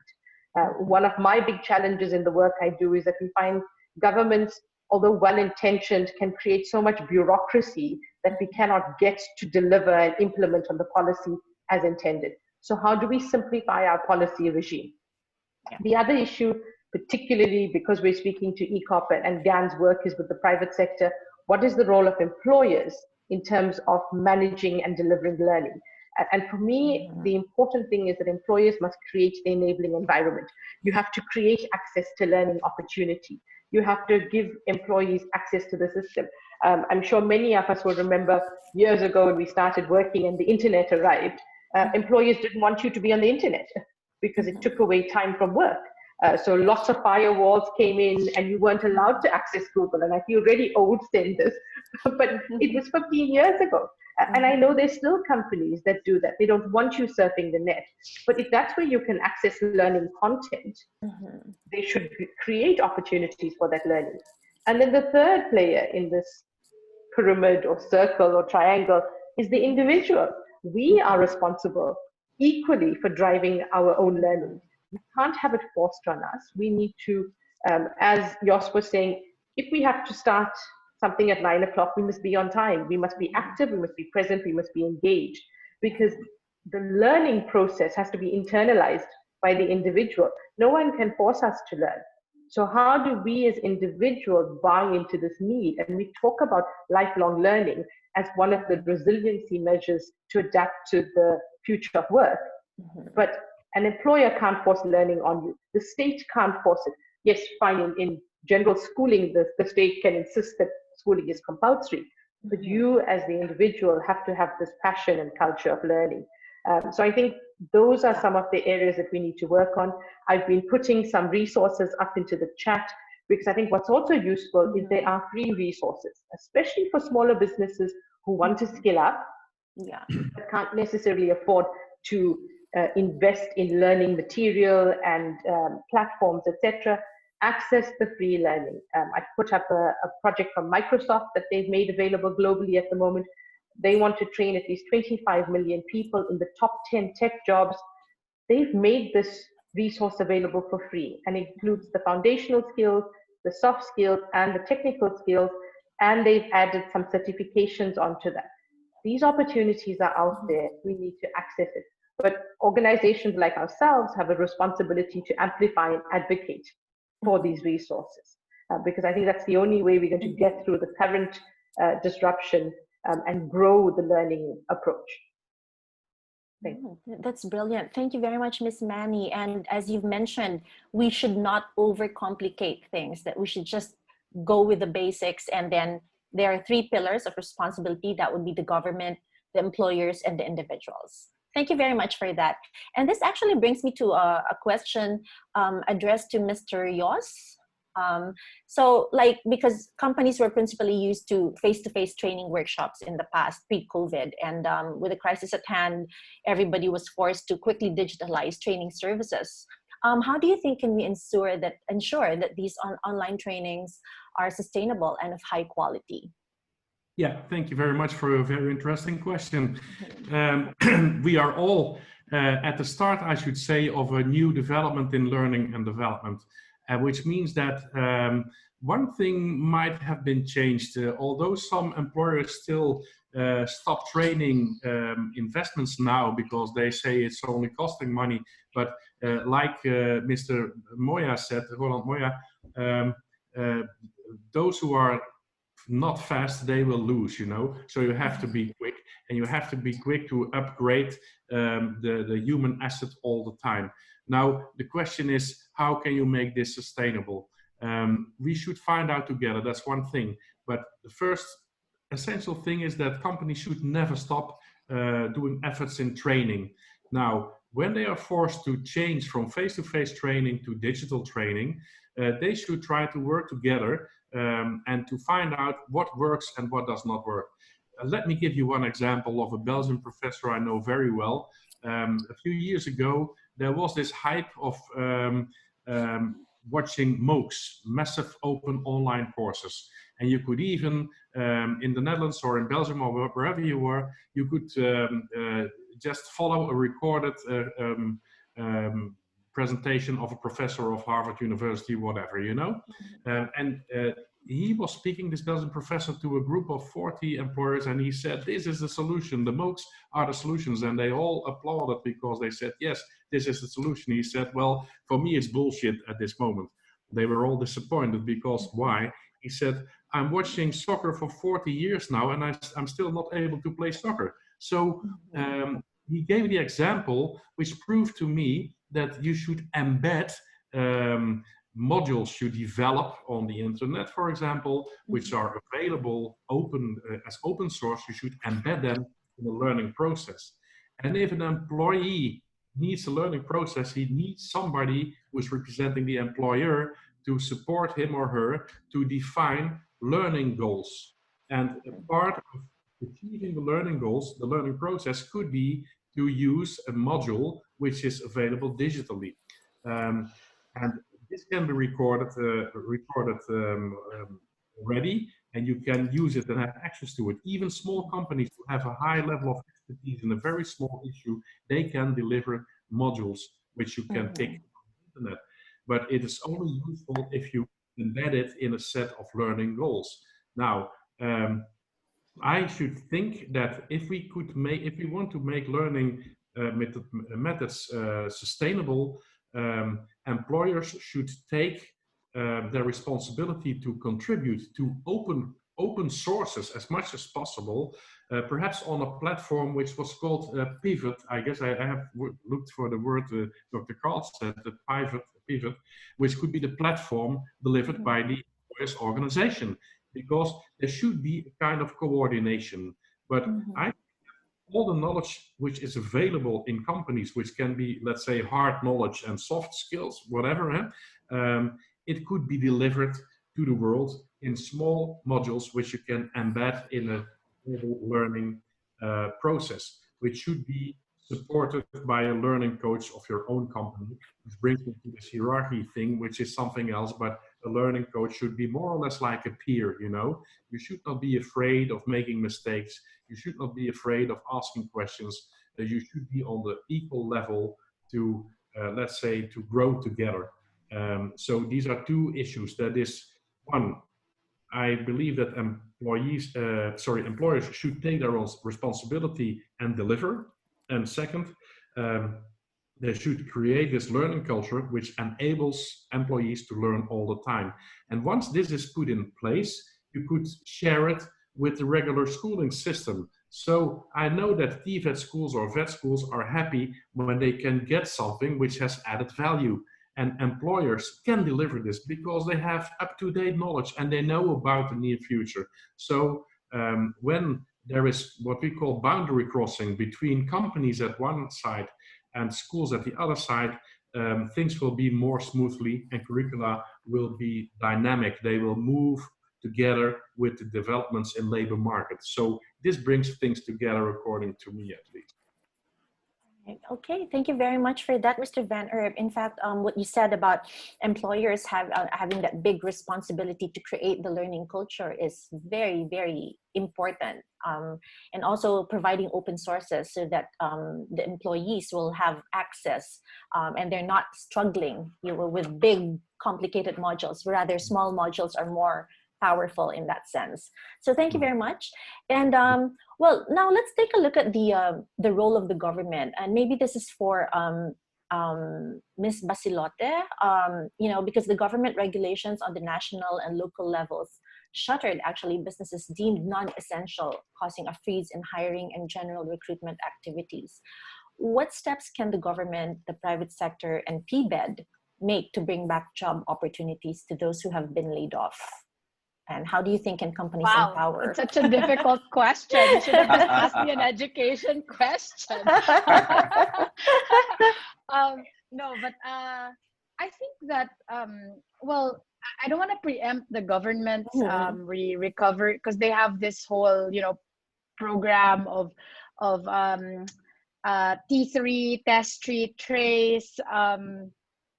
They also have this like recovery phases, etc. Yes. And I'm not super privy to that, but but I think that just looking at it from a training perspective and looking at it from, say, an organization that offers training programs to the youth, first there has to be consistency. First there has to be data. Like we need to know what is really the state of COVID infections in a locality. The Philippines is a big country. We are an archipelago. Not all provinces actually has COVID cases, and so we need to have very targeted, nuanced data that then local stakeholders can act upon. Right. So that it's not just like a one size fits all. We all wait for a vaccine until, God knows when, before we can start to actually act on something. So first we need to have nuanced, good data on which we can then base our decisions on. Secondly, we need to have the data communicated properly. Some people are more on the pessimistic side, some are more on the optimistic side, but regardless of what your sentiments may be and how you are, what kind of a planner you are, you need to have the data that's available communicated clearly to you so that you're then able to act accordingly. And I really think that specific to COVID and how we can actually say boost the confidence of employers, boost the confidence of consumers, because the Philippines is a very consumer-driven economy. We need to have the right information so that people can then act on whether, can then determine what sort of risk tolerance they should have in order to get on with their lives. I wanted to actually just go back to one of your questions earlier about just digital, the digital divide, bridging that, and how we can transition to that. Because if we are to really restart training, digital will have a big role to play. So that's, I guess, the third aspect to my answer. So you have information, and then communicating the information properly, but then also making sure that there is that smooth transition to a digitally transformed workforce development ecosystem. And for us, that requires three things: hardware. So you have your personal learning devices, connectivity, electricity. Secondly, software. So your curriculum needs to be adapted to that particular platform. Now it cannot just be a PDF that's scanned and then uploaded, and then you just let your trainees figure it out. So that's the second thing: software and curriculum. And then third, and most importantly, is your people. So your HR needs to really work very closely with your training team plus your supervisors, because training needs to also be connected to your employees' key results, right? So you're training the person for something. So what are those career pathways that your employee needs to go through in order for them to succeed and to help your company succeed? So those three things: hardware, software, and people, we think should be part of the digital transformation strategy of any company, any education system, as we restart our lives. I don't know when COVID will end. I think no one knows, but while we're still trying to all figure it out in all humility, at least we should get clear data from government that is communicated properly. Thank you. Right. Thank you very much, Ms. Basilote. Actually, you've mentioned information is very important, to have hard data with regard to the state in a particular area. And you've also mentioned about communicating it properly, to the people. And of course, the smooth transition, which would entail three things: the hardware, software, and people. Thank you. Okay, and now that we're going digital, this is actually for Dr. Balita. Going digital amid the pandemic has been the new norm in order for businesses to continuously engage with and provide services to their customers. Now, what are your thoughts on the recently approved bill imposing 12% value-added tax on digital transactions in the Philippines? Oh my, what a question. I used to ask that question to BIR guests and business leaders as my guests in my show. Now I did not realize that will be asked on me. Well, I appeal to, of course, the government needs money. And if indeed the digital transactions can spare, the rightful tax imposed on business, why not? But it's all about timing. Ms. Tinet. Yeah, I think it's all about timing. How will you you cannot pour from an empty cup. True. That's my point. I mean, digital businesses may look doing good because the demand is quite high, but with the many players operating right and left, in every household there is an online seller. In every community there are the same products being sold by the same community to each other. And in the same platform where people are selling their products, it's where everybody is. I think while it is rightful that we pay taxes well based on our production, we want to sustain our people. And I don't want to take that away from who matters most, which is my family and my people. In other words, maybe if this is a new thing that will be imposed, the timing is not good. Maybe it's something that can wait. Because if we really want the economy to move, then we should be able to provide people their ability to use their money for what they need. Like in my business, for example, believe it or not, the first thing I did was to reduce the price and there were not a lot of takers. Then I went into an installment plan, and not many also still couldn't afford the installment plan. Then I introduced the, review now, pay later, and people are still afraid because they're uncertain whether they can afford to pay me in the future. So it's all about timing. You know, the wisdom is one, the legality is another, but the timing, the appeal to the humanity of government to allow the money to flow back to whom it matters, and these are our people. And many of these business people who probably are engaged into it also are having problems on how to even sustain their own, their own people. So this is going to be a new tension on the cash flow, new tension on the pricing. On the pricing, and even on our ability to bounce back at all. So thanks for that difficult question. I never thought you'd be asked on me. You skillfully answered it, Dr. Balita. So brilliant. Thank you very much for that. And I think at this point, maybe we can open the floor to questions from the participants. I think we have a question. Let me just double check, because they're very interested to find out. Okay, there's one here from, it's an anonymous attendee, to Mr. Jos Van Erp.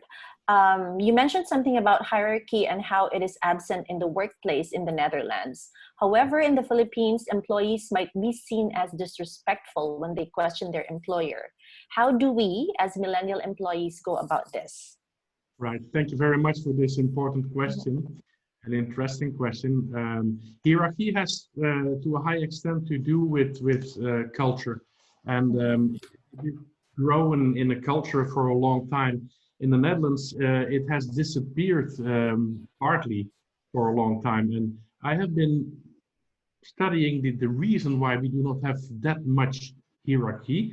And the answer might be that we all share the same enemy for 500 years already, or even longer, as long as we exist, which, to be clear, is not our German neighbors, but the main enemy we have is the water.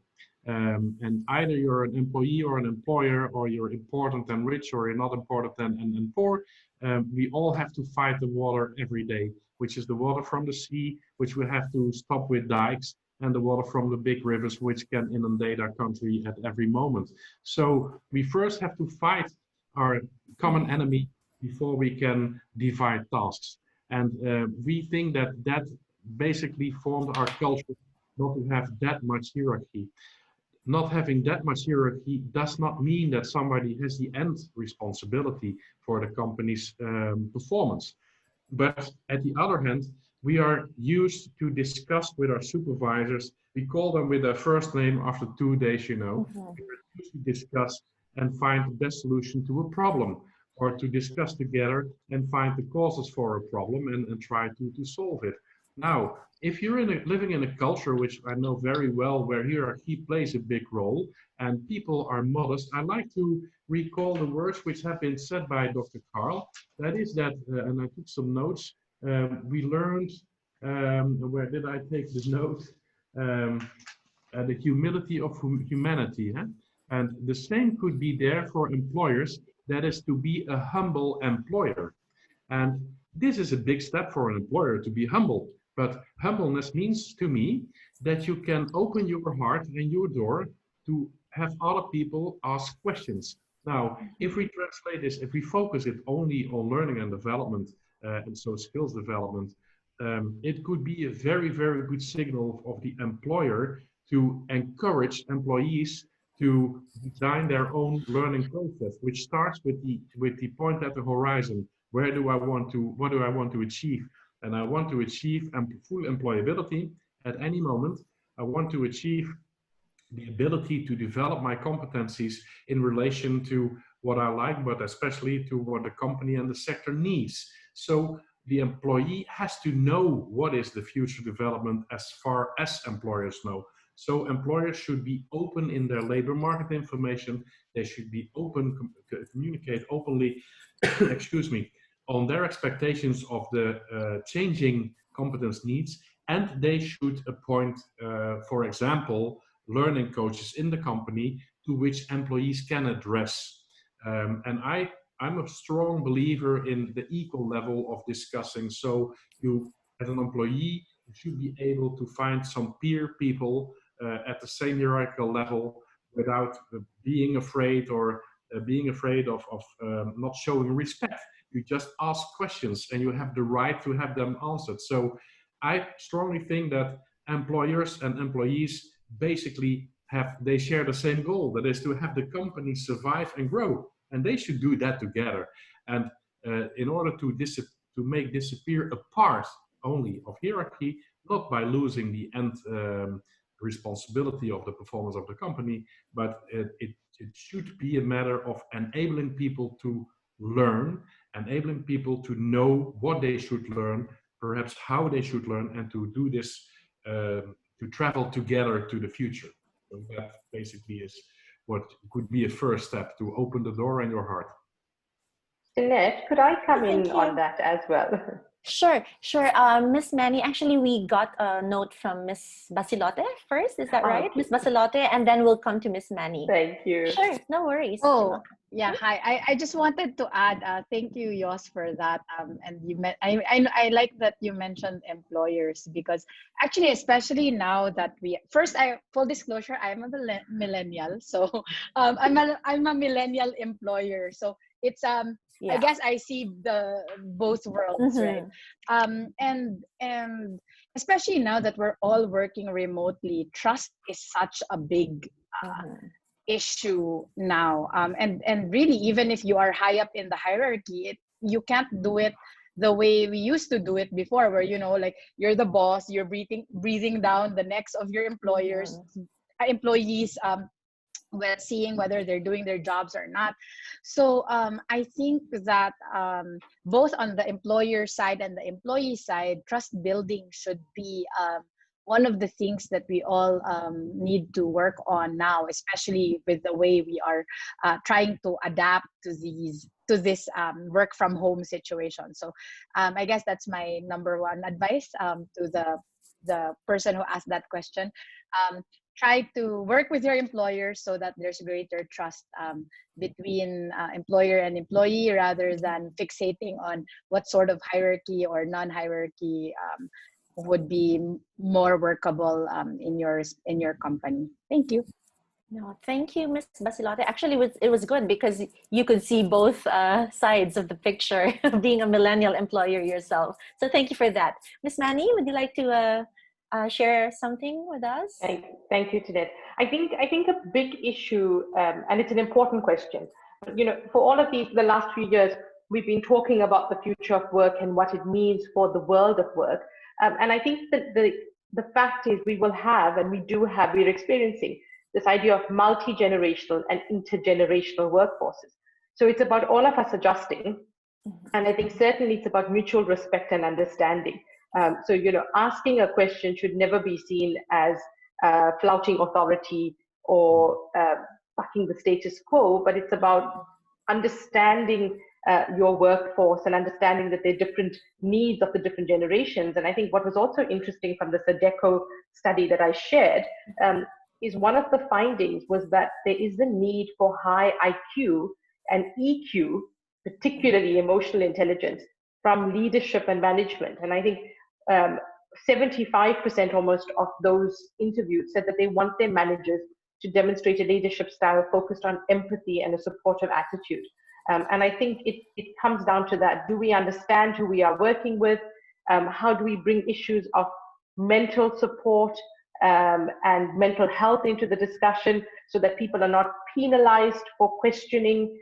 And also this idea of needing managers to help the workforce navigate these changes. And I think in a time of COVID where overnight almost we suddenly couldn't go to work, this idea of the peer support, the management support, having that mentor who can understand and guide are key issues that can help build this issue of trust, build that mutual respect, and then we can avoid the situations where people feel they can't ask questions. Right. Okay, wow. Thank you very much, Miss Manny, for that valuable insight. Let me just read a couple of questions from the chat box. We have one from, actually, from an anonymous attendee to Mr. Balita. If the company is still new to the idea of digital learning, how can we convince the management to invest in implementing a learning management system, since it requires a lot of money given the current situation?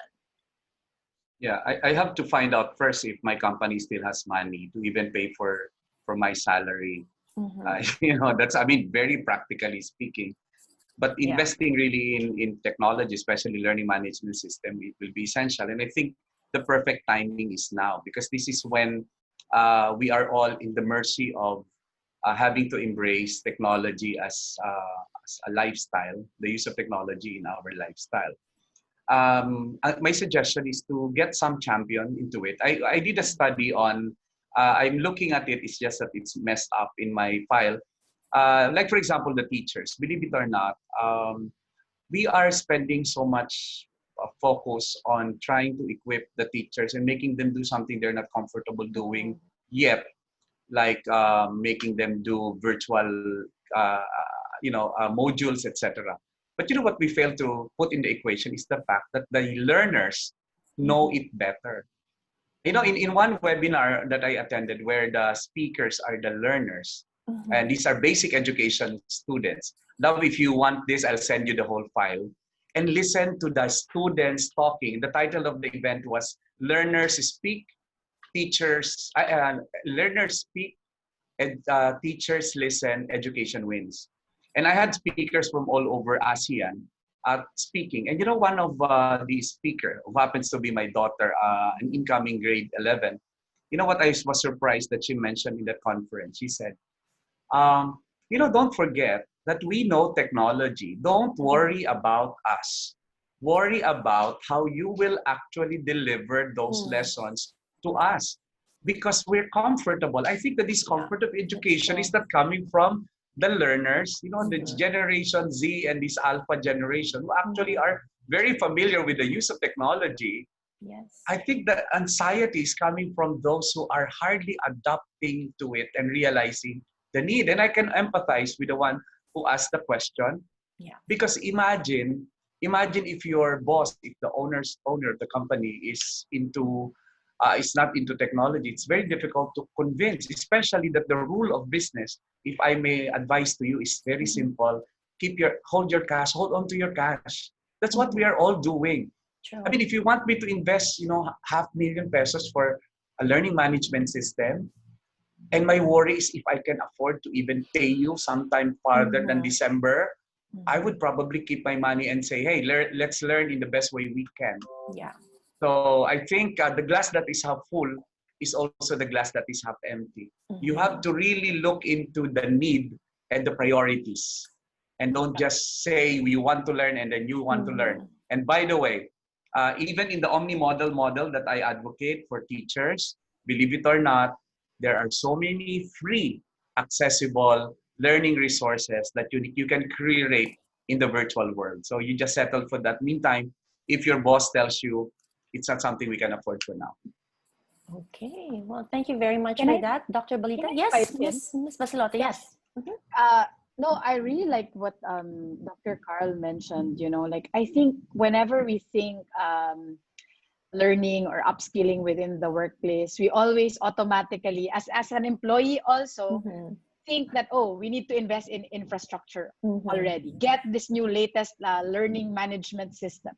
But in fact, what Dr. Carl said about, there's so many free resources available, and it's really up to you to also curate the type of learning that you need is I think something that we need to communicate to employees as well.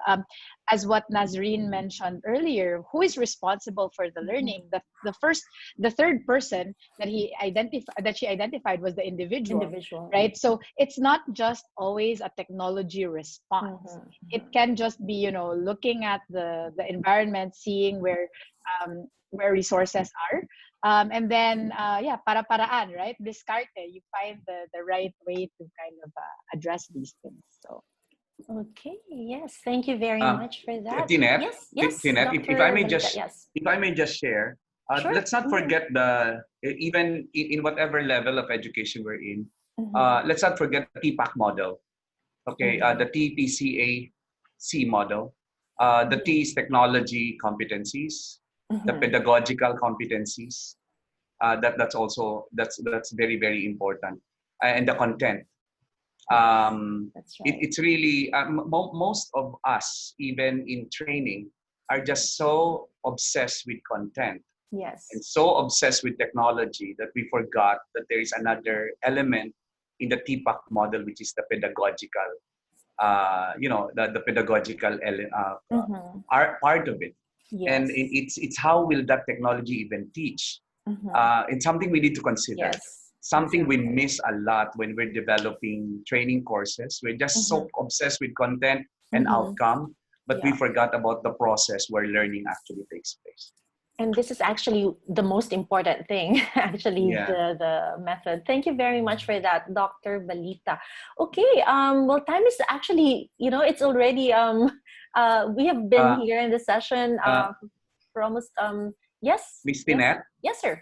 Miss Tinette, if I may just comment on the question, because it's a beautiful question. I don't want to miss it. It's how do you handle the VUCA? You know, the VUCA is the volatile, uncertain, complexity, and ambiguity. You know how I handle it? I change it. It's still VUCA. For example, if you're talking about volatility, because everything is changing, then replace volatility with vision. Because the more things are changing, the more you should be anchored in the vision. Okay, if the things are very uncertain and you're afraid of the uncertainty, change the uncertainty, go to understanding. Because the antidote to uncertainty is understanding. Complexity is dangerous. It's so complex. If you are afraid of complexity, commit to clarity, because the antidote to complexity is clarity. And if it has become very confusing and very ambiguous, replace ambiguity with agility, because ambiguity can be addressed by agility. And I think that gives climax to what the VUCA world is. So it's a matter of perspective. It's not what we see, it's how we see it. Exactly. Wow, that's brilliant, Dr. Balita. I like that. So V would be for vision, U for understanding, C for clarity, and A for agility. And don't believe in the old VUCA. Don't believe in the old VUCA. Doesn't mean you have to get stuck there. It will give us a lot of uncertainty. It will give you, it will dampen your spirit. And I think if there is something we have to have now as a Sotomashan, if I may share, it should be faith, hope, and love. Okay, we should have that faith, not only for ourselves, but for our people. We have to have hope that that there is something that would happen better. And there has to be love, and do a little act of kindness to everyone. It means a lot at this point in time. And Dr. Carl, I want to add, we must be part of the solution. Yeah, of course. We shouldn't wait for somebody else to take the lead, because each of us in our own right, in our organizations, in our communities, in our homes, can be the driver of change, positive change. Let's not be afraid of the future, especially if we will create it. We're the ones creating it. I love it. I love the optimism, Dr. Balita. Thank you very much. Wow. Okay, so I guess to conclude our open forum, let me just ask the speakers for their final word on what makes a 21st century employer. Maybe Ms. Manny, you'd like to start? Thank you so much, Tinette. Well, I think that the 21st century employer is one who understands how to navigate the world of change, how to respond with agility, with flexibility, one that empowers people and themselves. And I think each of us in our roles are responsible for our own self-development. And I think a 21st century employer is one who's very rapidly able to adapt.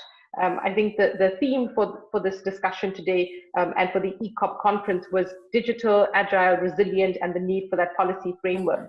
And I think that's what makes the 21st century employer, one who's able to be responsive, who is able to adapt, and I think importantly for employers to be able to influence the policy dialogue and the policy agenda, so that we don't sit back and wait and become reactive, but we're actually responsive and can drive and influence these discussions, these impacts, and stay ahead of the curve. That really for me is the message.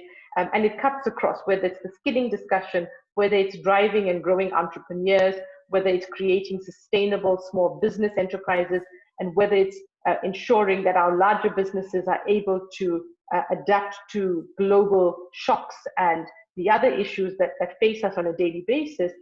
It's very much about putting people first, being able to adapt. I think this agility and adaptability is key for me, and committing to a positive path forward. Thank you. And thank you very much for the opportunity to participate. No, thank you very much, Ms. Manny. All right, so at this point, perhaps Mr. Van Erp would like to share something. Sure, I want that voluntarily because this is a question I like very, very much. If we talk about the 21st century employer, I should say each employer should know that he or she is a unique person. And there perhaps we touch an intercultural issue, because in Europe people like to be unique, and in some Asian cultures people like to be part of a group of people and be more or less the same in a collective way. But we cannot avoid that we have our own individual competencies, our ambitions, our creativity to be an entrepreneur, and our ability to encourage and inspire other people. Mm-hmm. Now, 21st century employer should share ideas, share information, inspire other people, and encourage them to focus on the fact that they are unique people as well. Because if we can focus on being unique in the whole set of things we have, like competencies, we can be unique in finding solutions to actual problems, but not only to actual problems, but to new developments in companies. And actually, I guess this whole situation, the pandemic, is an engine to unify the world if we do the proper thing. And that is to, let's say, to open our eyes and our hearts to other people. And it's like Dr. Carl said, it has to do with hope, it has to do with belief, and to be good to other people. But in the meantime, an entrepreneur, an employer should, let's say, use his abilities and her abilities to improve things in the world. We're connected to each other, we have the same challenges, so we can find a set of solutions to use this situation to make the world better at the end, more sustainable, more environmental friendly, and working on an equal level with our employees. That should be my priest-like vision on this question. Thank you very much. Thank you very much, Mr. Van Erp, for your wonderful insight. Okay, and Ms. Basilotti, would you like to share something with us? Yeah, well, first I just want to thank ECOP again for inviting me and my colleagues on the panel for, it's been an honor to be part of this panel with you.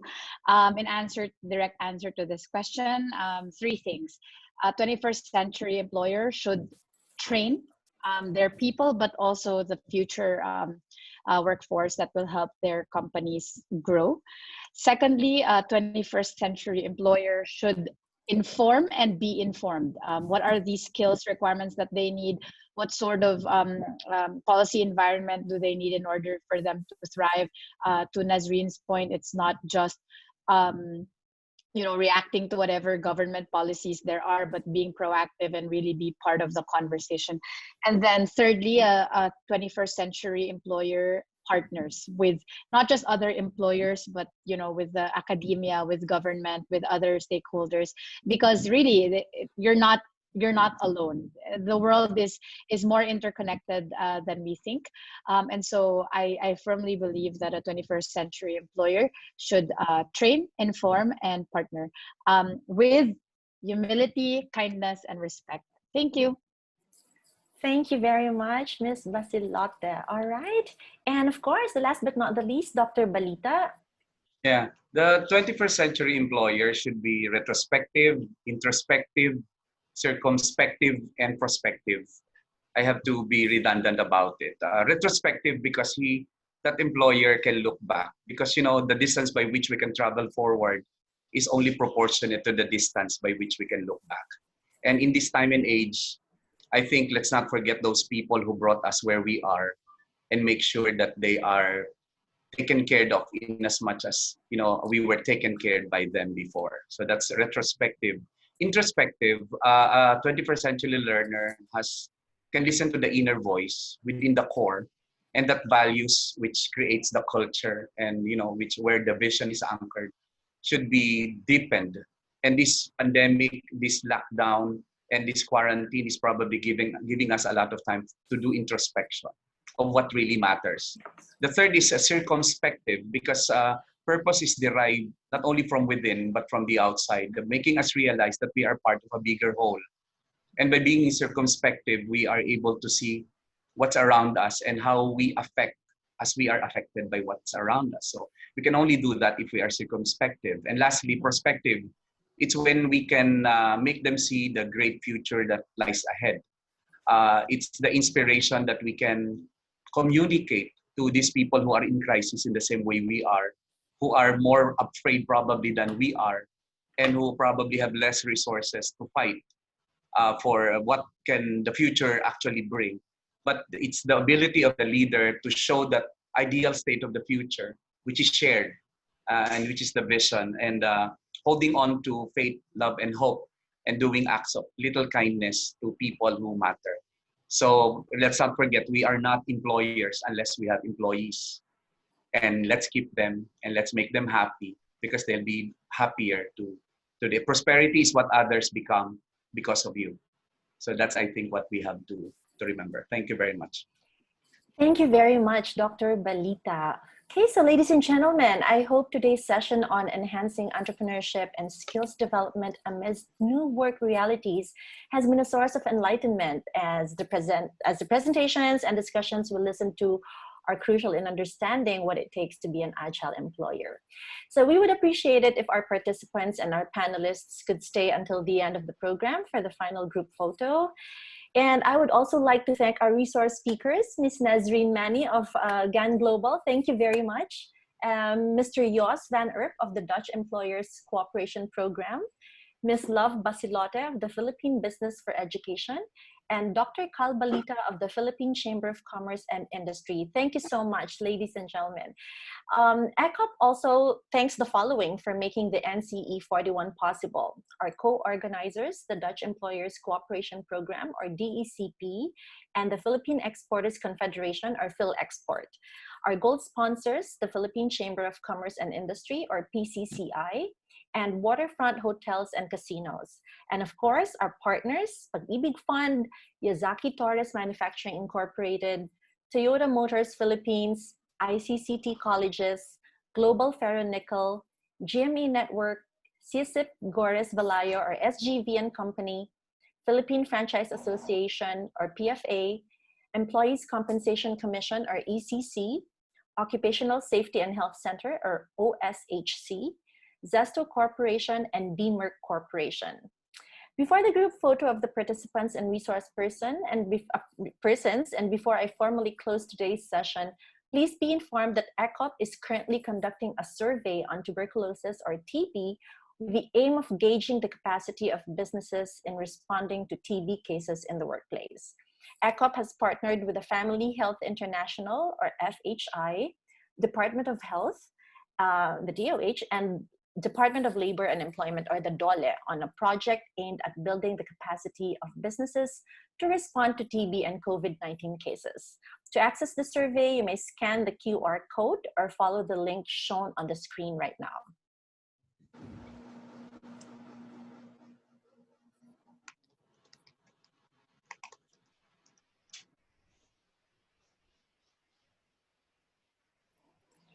The participants will also be sent emails about this survey. ECOP, in partnership with FHI, DOH, and DOLE, shall conduct free training of trainers, and companies who respond to this survey will be prioritized in the training. And those who respond, make sure that you accomplish and submit the survey on or before Friday, 7th of August. At this point, allow me to acknowledge the organizing committee led by Mr. Federico R. Marquez Jr. for putting this 41st annual conference together. We also thank the ECOP Secretariat led by Director General Jose Roland Moya for the able back-end support in making ECOP's first virtual conferencing a reality, despite the odds posed by the ongoing pandemic. Truly, we in ECOP continue to believe that Filipino employers are capable of being digital, agile, and resilient when the situation calls for it. So once again, it's been a pleasure to moderate this fruitful digital discussion. Thank you very much to everyone who joined the second conference session of the 41st National Conference of Employers. Stay safe and see you on our next conference proper session titled Crisis Proofing the Future of Business and Work, which will air tomorrow, August 6, 2020, from 3 p.m. to 5 p.m. We're also hoping to see you in the NCE 41 post-conference sessions on August 14, 19, 28, and September 4, 2020. Again, my name is Tinette Cortez of Consult Asia Global. Thank you very much, and always remember, be digital, be agile, be resilient, and be a 21st century employer. And now I'd like to ask everyone to turn on their video so we can take our group photo.